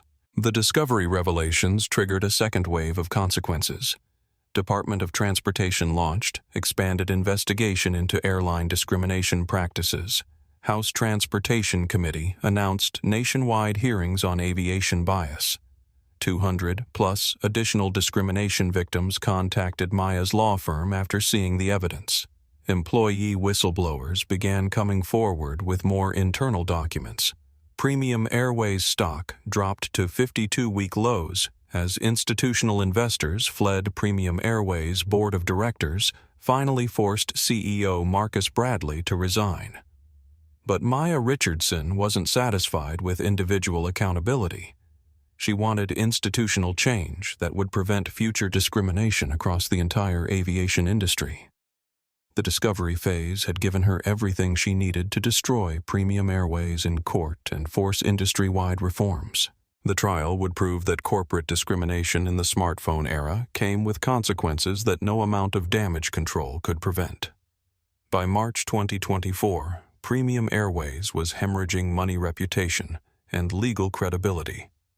6 months of devastating discovery revelations had transformed Maya Richardson's lawsuit from a single discrimination claim into an existential threat to the airline's survival. New CEO Patricia Rodriguez called an emergency board meeting with one agenda item: settlement negotiations. "We can't win this case," announced lead defense attorney Richard Stone, looking exhausted after months of legal disasters. Dr. Richardson has video evidence of discrimination, internal documents proving institutional bias, testimony from 200+ victims, and smoking gun emails from our own executives. If this goes to trial, the jury will award massive punitive damages. Board Chairman Robert Davis reviewed the financial carnage. Stock price down 67%. Corporate contracts canceled worth $400 million annually. Federal investigation ongoing. Congressional hearings scheduled. We're facing bankruptcy if this continues. Maya Richardson's legal team had prepared for this moment. They'd built such an overwhelming case that Premium Airways had no choice but to surrender. But Maya wasn't interested in a traditional settlement that would allow the airline to write a check and continue discriminating. Her terms, delivered through her lead attorney, Sarah Patel, were designed to force institutional transformation. Monetary terms included $75 million paid to civil rights organizations chosen by Dr. Richardson. $5 million paid directly to Dr. Richardson for damages and legal fees. $25 million fund for other discrimination victims who came forward, and $15 million for independent oversight and monitoring for 5 years. Institutional changes included complete overhaul of all training materials under court supervision, mandatory bias testing for all employees with annual recertification, federal monitor appointed to oversee hiring, promotion, and customer service, public annual reports on discrimination complaints, and resolution and zero-tolerance policy with automatic termination for bias incidents. Personal accountability included public apology from CEO and board acknowledging institutional discrimination. Personal financial penalties for executives who enabled discriminatory culture, lifetime ban on discriminatory employees, returning to aviation industry, and whistleblower protection and reward programs for employees reporting bias. Transparency requirements included public release of all discrimination complaint data for past 5 years. Congressional testimony from executives about company culture failures, mandatory cooperation with ongoing federal discrimination investigations, and public acknowledgement that Dr. Richardson was targeted because of her race. Premium Airways' legal team was stunned by the comprehensive nature of Maya's demands. "This isn't a settlement," Richard Stone protested. "This is a corporate restructuring under federal court supervision." "Exactly," replied Maya's attorney, Sarah Patel. "Your client has proven they cannot be trusted to operate fairly without court oversight. These terms ensure discrimination never happens again." CEO Patricia Rodriguez attempted to negotiate. Could we reduce the monitoring period from 5 years to 2, and perhaps limit the public disclosure requirements? Maya Richardson joined the settlement conference personally to deliver her response. Ms. Rodriguez, your airline trained employees to discriminate against passengers like me. You rewarded that discrimination through performance reviews and promotions. You buried complaints to hide the pattern. Now you want to limit accountability. I understand your anger, Rodriguez began. I'm not angry, Maya interrupted. I'm thorough. I've prosecuted Fortune 500 companies before. Every corporation thinks they can buy their way out of discrimination with money and limited oversight. That approach doesn't work anymore. Maya stood up and addressed the room directly. Premium Airways has a choice. Accept comprehensive reform under court supervision, or face trial where a jury will see every discriminatory email, every biased training video, and every suppressed complaint. I'm confident they'll award punitive damages that will bankrupt this airline entirely. The threat wasn't empty.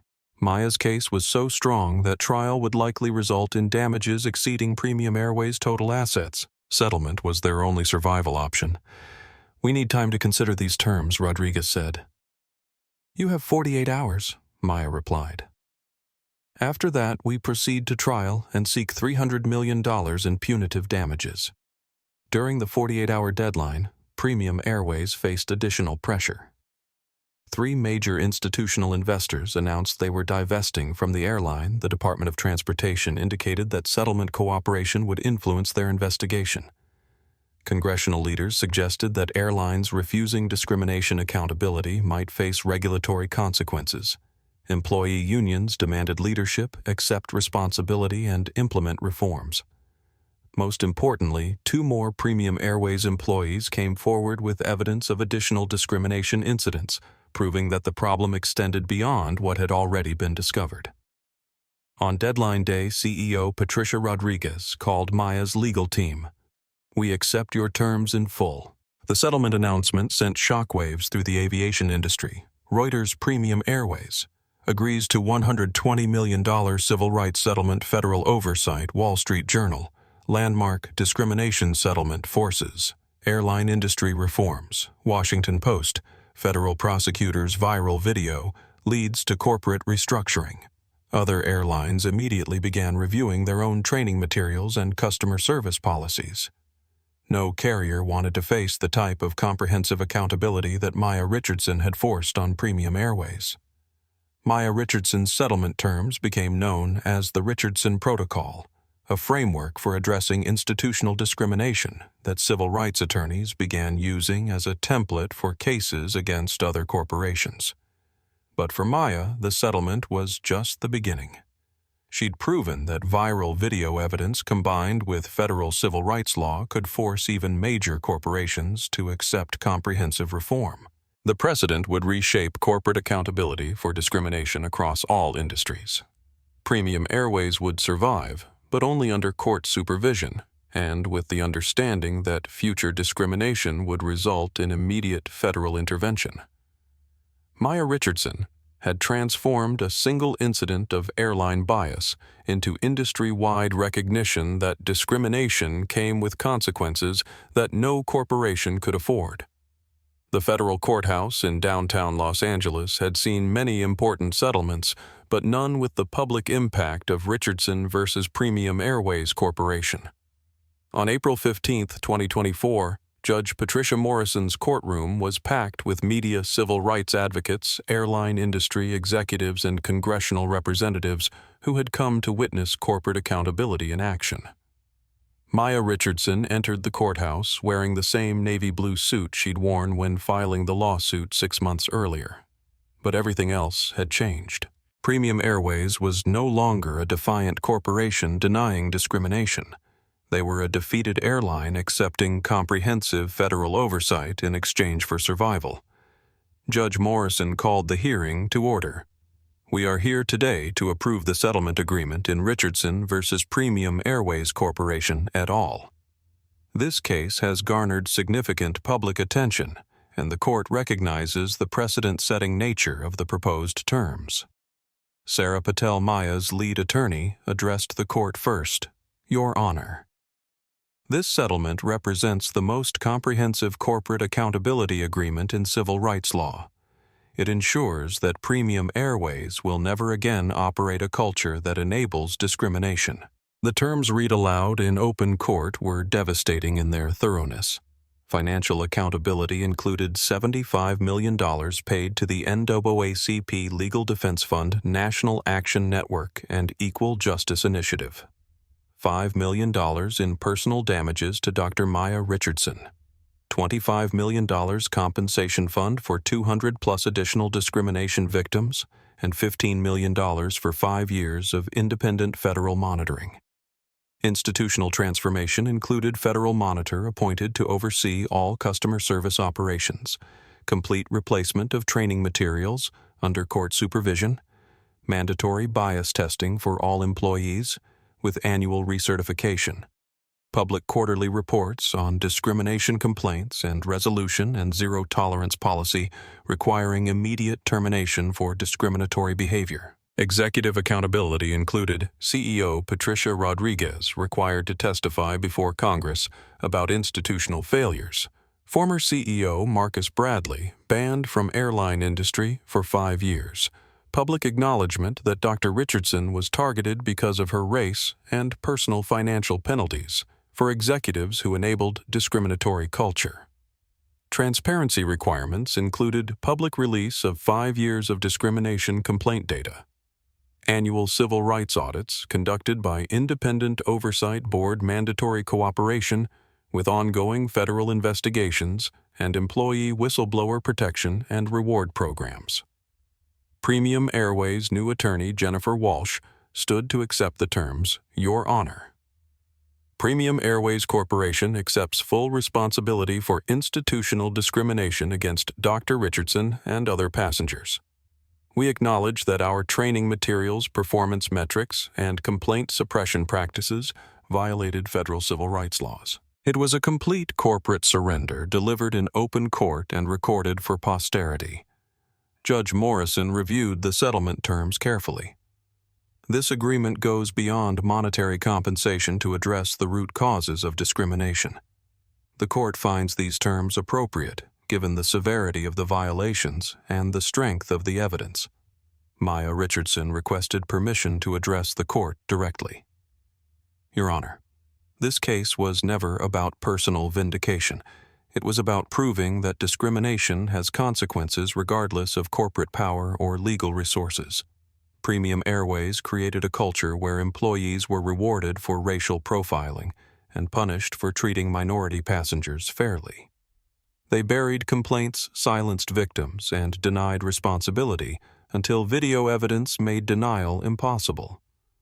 This settlement ensures that no other passenger will experience what I experienced on Flight 847. But more importantly, it sends a message to every corporation in America. Discrimination in the smartphone era comes with accountability you cannot escape. The courtroom erupted in applause, quickly gavelled down by Judge Morrison. Outside the courthouse, Maya held a press conference that was broadcast live across all major networks.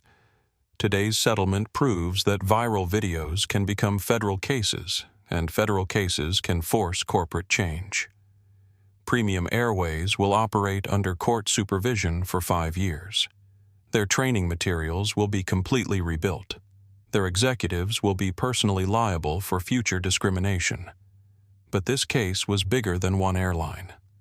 It was about whether corporations can be held accountable for institutional racism in the modern era.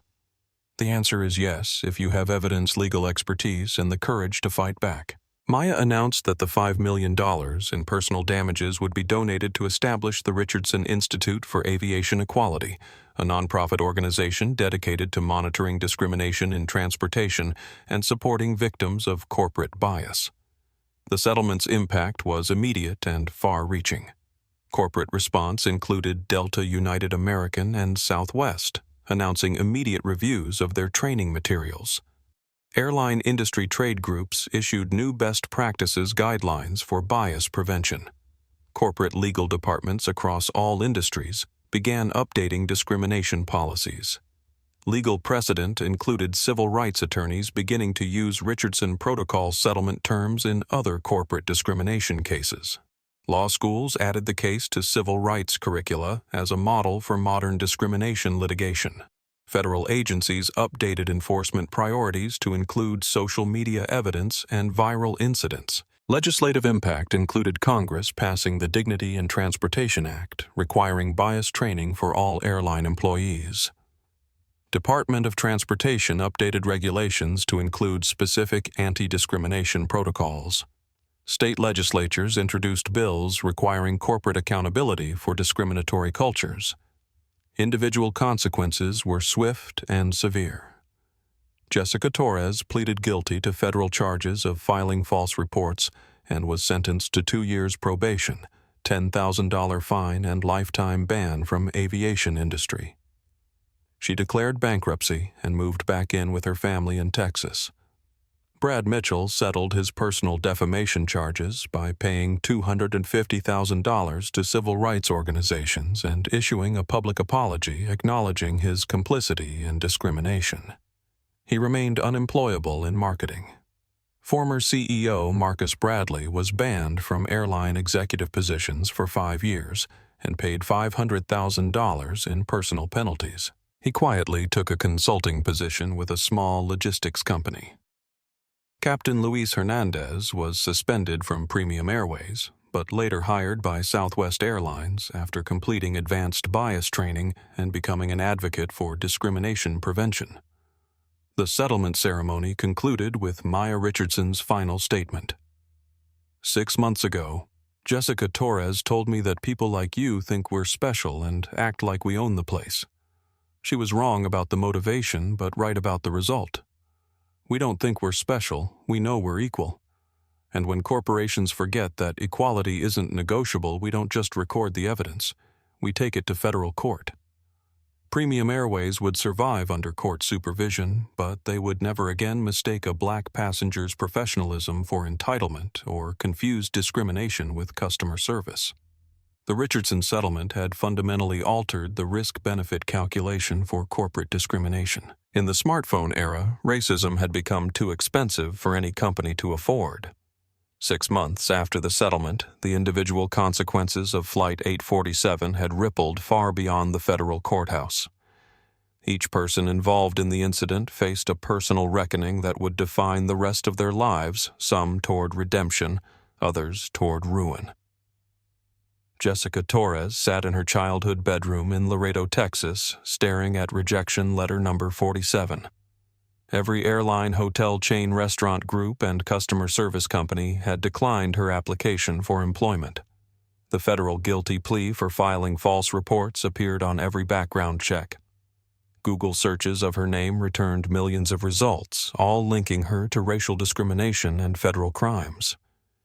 Her unemployment benefits had expired. Her savings were gone, depleted by legal fees and the $10,000 federal fine. At 41, she was living with her elderly parents, applying for minimum wage jobs that wouldn't hire her because of her notoriety. "Maybe I could work for your cousin's cleaning service," her mother suggested gently. Jessica stared out the window at the small Texas town where she'd grown up. She'd spent 12 years building a career in aviation, earning respect as a senior flight attendant, taking pride in her authority and professionalism. Now she was unemployable, infamous, and radioactive to any business that served diverse customers. The worst part wasn't the financial devastation. It was the recognition that Maya Richardson had been right about everything. Jessica had targeted her because of race, escalated unnecessarily filed false reports, and confessed to bias in front of witnesses. The video evidence was undeniable because the discrimination had been real. Late at night, Jessica sometimes watched the viral videos of her own behavior. She saw the hostility in her voice, the immediate alignment with Brad Mitchell, the escalation that made no sense. She'd become everything she'd once claimed to oppose a person who judged others based on skin color rather than character. Brad Mitchell faced his own financial and professional reckoning. Fired from TechFlow Solutions within days of the incident, he'd been unable to find work in marketing for 6 months. His LinkedIn profile, once showcasing 15 years of corporate success, now attracted only criticism and mockery. His divorce had been finalized 3 weeks earlier. His wife, Sarah, cited irreconcilable differences in the paperwork, but privately told friends she couldn't remain married to someone who'd participated in racial discrimination and then lied about it publicly. Brad lived alone now in a one-bedroom apartment, working nights as a warehouse supervisor, the only job he could find that didn't require client interaction. His days were spent applying for marketing positions that would never hire him and reading social media comments about his character. The most painful part was his daughter Emma's questions. "Daddy, why did you record that mean flight attendant being racist? Why didn't you help the nice lady?" Brad had tried to explain, but there was no explanation that made sense to a 10-year-old or to himself. He'd seen discrimination happening and chose to enable it because he thought it was entertaining. He'd recorded evidence of racism and then lied about what the evidence showed. He'd become complicit in civil rights violations for no reason other than smug amusement. The $250,000 settlement payment had emptied his retirement accounts. At 45, he was starting over professionally, personally, and financially because of 14 minutes of moral failure on an airplane. Captain Luis Hernandez chose a different path toward accountability. After his suspension from Premium Airways, he'd spent months in counseling bias training and personal reflection about his failure to investigate Jessica Torres's false reports. "I let my authority as captain become an excuse for avoiding hard conversations," he admitted during his interview with Southwest Airlines. "I trusted my crew member instead of my responsibility to verify facts." That failure enabled discrimination against a federal prosecutor and violated everything I believed about treating passengers fairly. Southwest hired him after a probationary period, but with conditions mandatory bias training for all crew members, personal accountability for investigating passenger complaints, and advocacy work with civil rights organizations. Luis became a speaker for the National Organization of Black Airline Professionals, sharing his experience as a cautionary tale authority without accountability is dangerous. "When crew members make discrimination claims, captains must investigate personally. I learned that lesson too late, and a federal prosecutor paid the price for my negligence." His personal redemption came through action rather than words. Luis developed new protocols for verifying passenger removal requests, advocated for federal bias training requirements, and mentored young pilots about their responsibilities to protect passenger rights. Former CEO Marcus Bradley experienced the most dramatic fall from corporate power. Forced to resign in disgrace, banned from airline leadership for 5 years, and personally fined $500,000, he'd become a cautionary tale in business schools about corporate culture failures. His wife divorced him within months of his resignation. His adult children limited contact, embarrassed by his association with institutional racism. His reputation in the aviation industry was permanently destroyed. Marcus took a consulting position with a small logistics company in Phoenix, making a fraction of his former salary and working in anonymity. His LinkedIn profile, once showcasing decades of executive success, was hidden to avoid constant criticism. But Marcus's reckoning went deeper than professional and financial consequences. Forced to testify before Congress about Premium Airways' discriminatory culture, he'd been compelled to acknowledge his role in creating institutional bias. "We incentivized discrimination through performance metrics," he admitted under oath. "We rewarded employees for profiling passengers and punished those who treated minorities fairly. I created that culture through negligence, and I'm personally responsible for the harm it caused." The congressional testimony became required viewing in corporate ethics courses.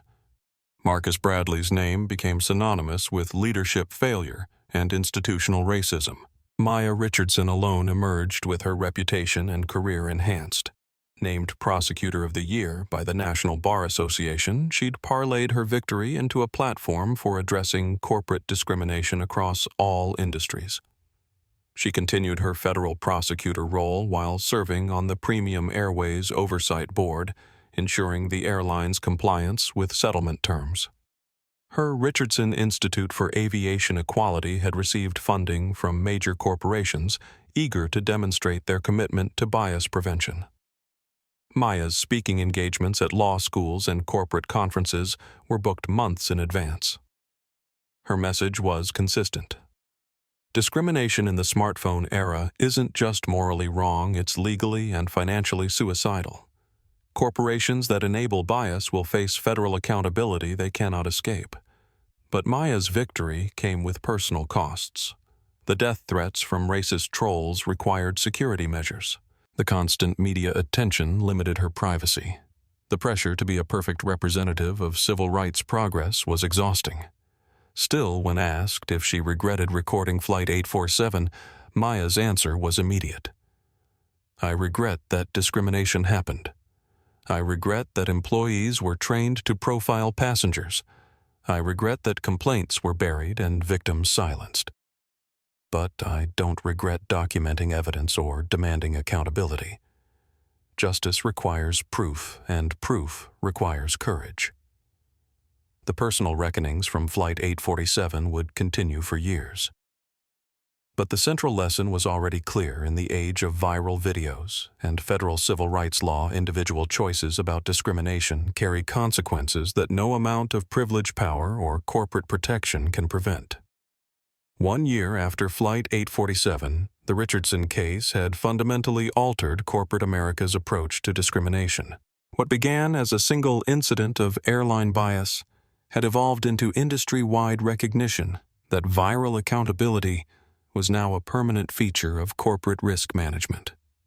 The Richardson effect reshaped multiple industries simultaneously. Every major airline implemented comprehensive policy changes within months of Maya's settlement. Delta Airlines introduced the Dignity Protocol mandatory investigation before any passenger removal body cameras for senior flight attendants and bias training every 6 months for all customer-facing employees. United Airlines established an independent civil rights advisory board with power to override executive decisions about passenger treatment. Board members included civil rights attorneys, discrimination victims, and community advocates with direct authority over company policies. American Airlines hired Dr. Angela Davis, former NAACP legal counsel, as Chief Diversity Officer with cabinet-level authority to modify training materials, review complaint handling, and fire employees for discriminatory behavior. Southwest Airlines became the first carrier to implement passenger rating of crew performance through a post-flight app that tracked bias complaints in real time and triggered automatic investigations for recurring problems. The Federal Aviation Administration updated regulations to require bias training for pilot certification and flight attendant licensing. Discriminatory behavior became grounds for suspension of aviation credentials. The discovery of Premium Airways discriminatory training materials triggered examination of corporate bias training across all industries. Companies realized that their own customer service protocols might inadvertently encourage profiling. Major corporations hired civil rights law firms to audit their training materials. Walmart discovered that their loss prevention training used language that correlated with racial profiling. Starbucks found customer service guidelines that encouraged assumptions about problem customers. Marriott Hotels identified training videos that suggested profiling guests based on appearance. Target realized their security protocols disproportionately targeted minority shoppers. Each company implemented Richardson protocol reviews, comprehensive analysis of training materials, performance metrics, and complaint handling to identify potential discrimination enablers. Maya Richardson's legal strategy became a template for civil rights attorneys nationwide. The combination of viral video evidence discovery of institutional documents and demands for comprehensive accountability rather than monetary settlement created a new model for discrimination litigation. Within 6 months, similar lawsuits emerged across industries. A black professor sued a major university for promotion, discrimination, using Richardson protocol discovery to expose institutional bias in faculty advancement. Latino construction workers filed class action against a building contractor, demanding comprehensive policy changes rather than individual settlements. Asian American tech employees challenged promotion patterns at a major software company seeking court oversight of hiring practices. Each case cited Richardson v. Premium Airways as precedent for corporate accountability and institutional reform. The Department of Justice updated civil rights enforcement priorities based on Maya's case. Social media evidence and viral incidents became triggers for federal investigation, rather than isolated events requiring separate complaints. The Equal Employment Opportunity Commission established a viral evidence response team that monitored social media for discrimination incidents and initiated automatic investigations when patterns emerged. Congress passed the Corporate Accountability for Discrimination Act, requiring companies with federal contracts to undergo annual bias audits and implement whistleblower protection for employees reporting discrimination. The Brad Mitchell factor, individuals who participated in or enabled discrimination facing personal consequences, created new awareness about complicity in viral incidents. Corporate HR departments began training employees about social media behavior during incidents. Don't record discrimination as entertainment. Don't post false narratives about witnessed events. Don't enable bias for personal amusement. Universities added bystander accountability in the digital age to their curricula, teaching students about legal and professional consequences of participating in discriminatory incidents. The Richardson case attracted global attention as an example of how social media evidence could force corporate accountability in discrimination cases. The European Union updated airline passenger rights regulations to include discrimination protections inspired by Maya's case. The United Kingdom implemented mandatory bias training for transportation employees. Canada required annual discrimination audits for federally regulated companies. International corporations operating in the United States began implementing Richardson Protocol training to avoid similar incidents. Beyond corporate changes, the Richardson case inspired individual accountability and advocacy. Sophia Ramirez, the nurse who recorded Jessica Torres's discrimination, became an activist for passenger rights and spoke at airports about bystander responsibilities during discrimination incidents. David Park used his platform as a tech entrepreneur to develop an app that allowed passengers to report discrimination incidents with automatic legal documentation and civil rights organization notification. Robert Martinez, the veteran who challenged Jessica's behavior, founded a nonprofit connecting military veterans with civil rights organizations to support discrimination victims. Premium Airways continued operating under federal oversight with quarterly progress reports showing dramatic improvements in passenger satisfaction among minority customers. The Independent Monitor found no discrimination incidents in the 12 months following the settlement. Jessica Torres completed community service requirements by volunteering with civil rights organizations, though she remained unemployable in customer service industries. Maya Richardson established the Richardson Institute as a permanent watchdog organization monitoring corporate compliance with discrimination settlements and providing legal support for viral incident victims. Industry analysts recognized that the Richardson effect represented a permanent shift in corporate risk calculation. Discrimination was no longer just a moral issue or PR problem. It was a federal liability that could destroy companies and careers. The smartphone changed everything, explained Harvard Business School professor Dr. Michael Chen. Companies can't hide discrimination anymore.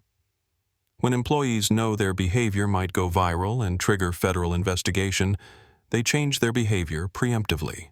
The ripple effect from Flight 847 continued expanding 1 year later, proving that viral accountability combined with legal expertise could create changes that traditional civil rights advocacy alone had struggled to achieve.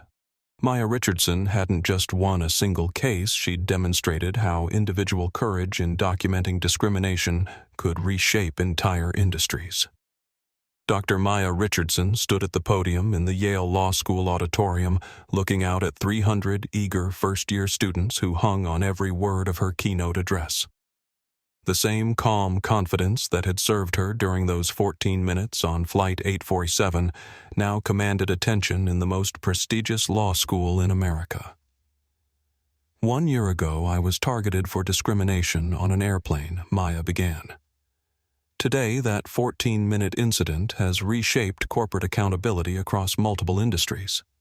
The difference between those two moments wasn't luck or circumstance. It was preparation meeting opportunity. Maya had reluctantly agreed to give the annual civil rights law lecture at her alma mater. The law school was celebrating her case as a model for modern discrimination litigation, though Maya insisted the real lesson was about preparation, not publicity. "How many of you have smartphones?" she asked. Every hand in the auditorium went up. "How many of you know how to build a federal case from smartphone evidence?" 5 hands remained raised. That's the gap we need to close. Discrimination happens every day. Video evidence exists constantly. But most people don't know how to transform documentation into accountability. That knowledge gap protects corporate discrimination. Maya clicked to her first slide the Richardson Protocol framework she'd developed for discrimination litigation. Step 1. Document everything with legal-grade precision. Not just the incident, but the pattern. Not just the individual actors, but the institutional culture that enables them. Step 2. Understand federal civil rights law. Individual discrimination is a civil issue. Pattern and practice discrimination is a federal crime. The evidence determines which case you can build. Step 3. Demand institutional change. Not just monetary compensation. Settlements that allow companies to pay money and continue discriminating aren't justice. They're corporate indulgences. The students took notes, frantically recognizing they were receiving practical guidance from the prosecutor who'd forced one of America's major airlines to operate under federal oversight. But here's what they don't teach you in Civil Rights Law 101. Maya continued. Building a federal case while experiencing discrimination requires emotional control that shouldn't be necessary. I had to remain calm while being called people like you. I had to speak professionally while being threatened with false arrest. I had to think like a prosecutor while being treated like a criminal. Maya's voice carried a weight that went beyond legal instruction.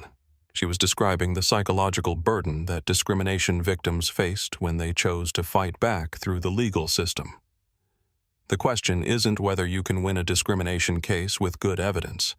The question is whether you can maintain the composure necessary to gather that evidence while experiencing the trauma of bias. A student raised her hand. "Dr. Richardson, do you ever regret recording that incident instead of just letting it go?" Maya paused, considering the question that had followed her for months. "I think about that often. If I'd stayed silent, Jessica Torres would still have her job. Brad Mitchell would still have his career. Premium Airways would still be training employees to profile passengers. Hundreds of other discrimination incidents would have continued happening without accountability. My silence would have protected the people who caused harm while leaving future victims vulnerable to the same treatment." "That's not kindness, it's complicity," another student asked. "What advice do you have for someone who witnesses discrimination but isn't the target?"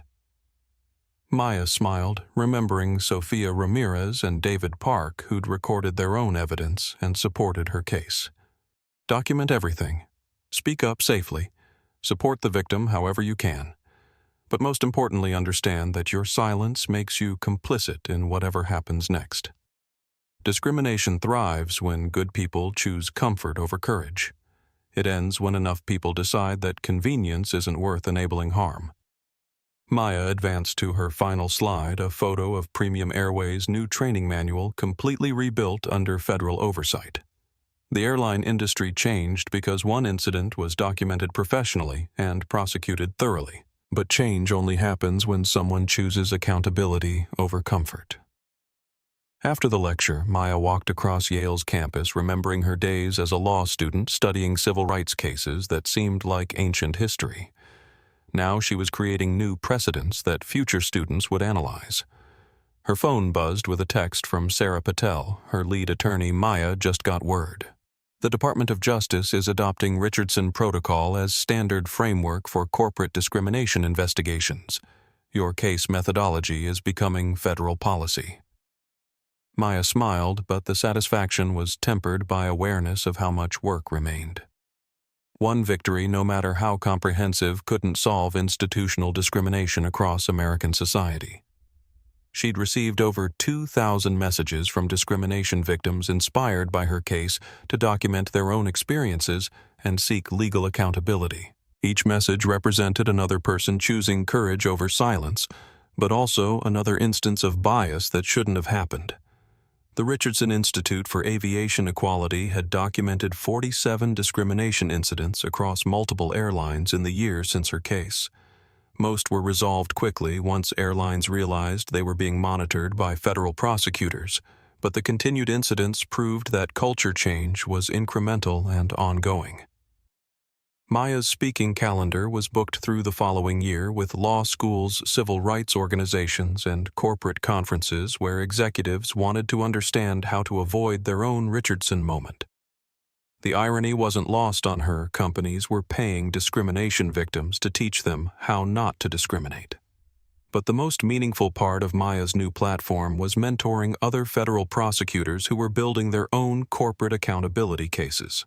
She'd proven that individual expertise combined with viral evidence could force institutional change, and she was committed to sharing that knowledge. Walking through downtown New Haven toward her hotel, Maya reflected on the year since Flight 847. She'd changed careers from prosecutor to advocate, transformed her personal trauma into institutional reform, and proven that accountability was possible even for powerful corporations. The cost had been significant death threats from racists, constant media attention pressure to be a perfect representative of civil rights progress. But the results justified the sacrifice. Meaningful policy changes, legal precedents, and cultural shifts that protected future discrimination victims. Maya kept the original 14-minute video on her phone, not as a trophy, but as a reminder.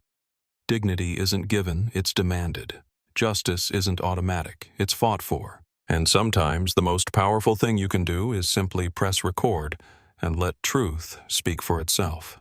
2 weeks after Maya's Yale lecture, she was back in federal court in Los Angeles, but this time as an observer. The Richardson versus Premium Airways case had inspired a new generation of discrimination litigation, and today she was watching the first major case to explicitly use her legal framework. Martinez versus Golden Heights Hotel Corporation involved a Latino family who'd been denied hotel accommodations despite confirmed reservations, then subjected to false accusations of fraud when they complained. The family's teenage daughter had live-streamed the entire incident, creating 12 minutes of evidence that documented discrimination from initial bias through security escalation. The plaintiff's attorney, Maria Santos, had studied Maya's case methodology and applied it extensive discovery, revealing institutional bias in training materials, demands for comprehensive accountability, rather than monetary settlement and personal liability for executives who enabled discrimination. Maya watched from the gallery as Judge Morrison reviewed the proposed agreement. Golden Heights would pay $45 million to civil rights organizations, undergo 3 years of federal oversight, and rebuild their customer service training under court supervision. The Richardson Protocol appears to be establishing itself as an effective framework for addressing institutional discrimination, Judge Morrison noted during the hearing.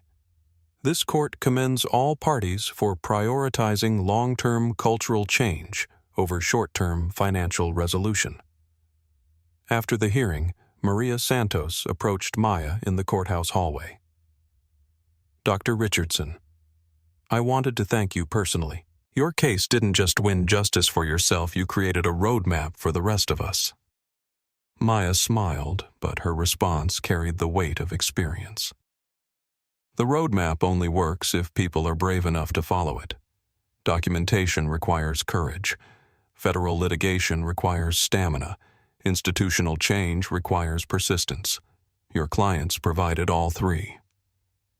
Walking toward the courthouse exit, Maya encountered a familiar face, Sofia Ramirez, the nurse who'd recorded Jessica Torres's discrimination on Flight 847. Dr. Richardson.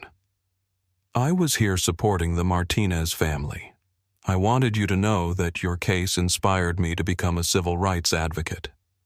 I'm starting law school next fall at UCLA. Maya's satisfaction was genuine. The ripple effect of her case wasn't just changing corporate policies, it was inspiring individuals to become advocates for justice. That's wonderful, Sophia. The legal profession needs prosecutors who understand discrimination from personal experience. Actually, I wanted to ask you something, Sophia continued. My law school application essay was about witnessing your case and learning that bystanders have responsibilities during discrimination incidents. But I've been wondering, do you ever feel overwhelmed by the expectation to be a perfect representative of civil rights progress? The question caught Maya off guard. It was something she'd struggled with privately, but rarely discussed publicly. Every day, Maya admitted, "People want me to be angry, but not too angry, articulate, but not intimidating, successful, but still relatable. The pressure to be a flawless victim is exhausting. But here's what I've learned. Perfect representation is less important than authentic advocacy. I'm not fighting discrimination because I'm a perfect person. I'm fighting it because discrimination is perfectly wrong." Sophia nodded, understanding the distinction. As they exited the courthouse together, Maya's phone rang. It was her former colleague from the Department of Justice. "Maya, I wanted to give you a heads up. The Attorney General is announcing a new Civil Rights Division initiative next week. It's called the Richardson Response Protocol Rapid Federal Investigation of Discrimination Incidents that Go Viral. Your case methodology is becoming official DOJ policy." Maya felt a surge of pride mixed with responsibility. Her personal experience was becoming federal law enforcement strategy. After ending the call, she turned to Sophia. "That's why your law school plans matter so much. Individual victories are temporary unless they become institutional changes. We need lawyers who understand discrimination personally and can prosecute it professionally." Maya's phone buzzed with a text from David Park, the tech entrepreneur who'd recorded Flight 847 from behind Maya. The passenger rights app we discussed is launching next month. We're calling it Richardson Reports. Airlines are already updating policies to avoid being featured. Another text came from Robert Martinez, the veteran who'd challenged Jessica Torres. "Dr. Maya, our organization connected with 200-plus discrimination victims this year. Your case gave people courage to speak up instead of staying silent." Walking through downtown LA toward her hotel, Maya reflected on the transformation that had begun 14 months earlier. She'd boarded Flight 847 as a prosecutor traveling for business. She'd exited as an advocate whose case would reshape corporate accountability permanently. The personal cost had been significant. Privacy lost pressure, increased expectations multiplied. But the institutional change justified every sacrifice. Federal policy updated corporate culture, transformed, and future victims empowered with legal frameworks for demanding accountability. Maya stopped at a coffee shop near her hotel, ordered her usual latte, and opened her laptop to review speaking notes for tomorrow's conference. The event was titled "Viral Accountability: How Social Media Evidence is Reshaping Civil Rights Litigation." As she worked, a young black woman approached her table hesitantly. "Excuse me, are you Dr. Maya Richardson?" Maya looked up, recognizing the expression of someone who'd experienced discrimination but wasn't sure how to address it. "I am. How can I help you?" "My name is Ashley Johnson. I'm a medical student at USC. Last month I was followed around a pharmacy by security guards who assumed I was shoplifting. I recorded part of it on my phone, but I didn't know what to do with the evidence." Maya closed her laptop and gave Ashley her full attention. "Tell me what happened." For the next 30 minutes, Maya listened to Ashley describe an experience that sounded familiar. Assumptions based on appearance, escalation, despite compliance, humiliation in front of witnesses, and uncertainty about whether pursuing accountability was worth the effort. Dr. Richardson: "Watching your case taught me that documentation matters. But I'm scared of the attention, the pressure, the way my life might change if I speak up." Maya understood the fear completely. She'd felt the same uncertainty before pressing record on Flight 847. Ashley, I can't tell you what decision to make, but I can tell you what I've learned. Silence protects the people who cause harm while leaving future victims vulnerable. Speaking up is hard, but staying silent is harder to live with. If you decide to pursue this, there are lawyers who specialize in Richardson Protocol litigation. The framework exists now for exactly these situations. Maya wrote down 3 names civil rights attorneys who'd successfully used her methodology in similar cases. But whatever you decide, don't let anyone convince you that discrimination is normal or that accountability is impossible. Your experience matters. Your evidence matters. You matter. Ashley thanked her and left, taking the lawyer contact information with determination in her eyes. Maya returned to her speaking notes, but her focus was elsewhere. The real victory of her case wasn't the settlement money or policy changes. It was moments like this when discrimination victims realized they had power, resources, and support for demanding justice. She opened a new document and began typing, "Note for tomorrow's speech." The Richardson case succeeded because preparation met opportunity.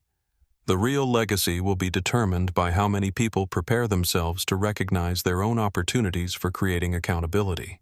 Maya looked out the coffee shop window at the busy LA street, watching people of all races and backgrounds navigate their daily lives.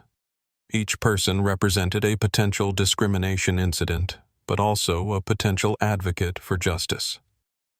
She'd proven that viral accountability was possible, that corporate discrimination came with consequences, and that individual courage could force institutional change. Now the framework existed for others to follow. The real victory would be measured not by her case alone, but by all the cases that followed, by every person who chose documentation over silence, accountability over convenience, and justice over comfort. Maya Richardson had given people the tools. Whether they used them would determine the lasting impact of those 14 minutes on Flight 847. Today, 3 years after Flight 847, Maya Richardson still flies regularly for her work as director of the Richardson Institute for Aviation Equality. She still sits in business class earned through years of prosecuting civil rights cases. But when she boards airplanes, now flight attendants recognize her differently. Not because she's famous, though she is, but because the entire aviation industry has been trained to see passengers as individuals rather than profiles, to investigate complaints rather than dismiss them, and to understand that discrimination comes with consequences no airline can afford. The 14-minute recording that started on a Tuesday morning in Seat 6B didn't just change one airline. It transformed an industry. The Richardson Protocol has been adopted by federal agencies taught in law schools and implemented by corporations across America as the standard framework for addressing discrimination. Premium Airways still operates under federal oversight. Their quarterly reports show 0 discrimination incidents for 36 consecutive months. Jessica Torres's replacement training materials are used as models by other airlines. The company that once rewarded bias now demonstrates that accountability works when it's comprehensive and sustained. Maya keeps the original video on her phone, though she rarely watches it anymore. She's more interested in the videos she receives weekly from people who've learned that documenting discrimination is the first step toward ending it. Last month, she got a message from Ashley Johnson, the medical student she'd met in the coffee shop. Ashley had filed a federal lawsuit against the pharmacy chain that profiled her using Richardson Protocol methodology. The case settled with comprehensive policy changes and bias training for all employees. Dr. Richardson, Ashley wrote, "You were right about silence being harder to live with than speaking up. Thank you for showing us that individual courage can create institutional change." Similar messages arrive daily from discrimination victims who've learned they have power, lawyers who've learned they have precedent, and corporations who've learned they have liability they cannot escape. The ripple effects continue expanding. Congress has passed 3 civil rights bills inspired by Maya's case. The Department of Justice has adopted Richardson Response Protocol for investigating viral discrimination incidents. Law schools teach her methodology as standard curriculum. But Maya's proudest achievement isn't the policy changes or legal precedents. It's the cultural shift she helped create, the understanding that in an age of smartphones and social media, discrimination has become too expensive for any institution to afford. Because Maya Richardson taught us all a simple truth: the most dangerous weapon against injustice isn't a lawsuit or a protest march. It's a steady hand, a clear mind, and the courage to hit record when dignity is under attack. Justice doesn't always wear a robe and carry a gavel. Sometimes it carries a smartphone and knows how to build a federal case. Sometimes it sounds like this: "Are you recording? Good. Let them explain this to a federal judge." The phone never stops recording. The accountability never stops coming. And the people who think they're untouchable keep learning that in Maya Richardson's America, nobody is above the law, not even the people who write the training manuals. If this story inspired you, hit that like button right now. Maya Richardson's courage changed an entire industry, but change only happens when people like you decide to stand up for what's right. Subscribe to see more stories of justice served and ordinary people doing extraordinary things. Share this video with someone who needs to remember that discrimination has consequences and that individual courage can create institutional change. Because when we document injustice and demand accountability, we don't just change policies, we change the world. Hit that notification bell so you never miss a story that proves justice is always possible when preparation meets opportunity. Your voice matters. Your documentation matters. You matter.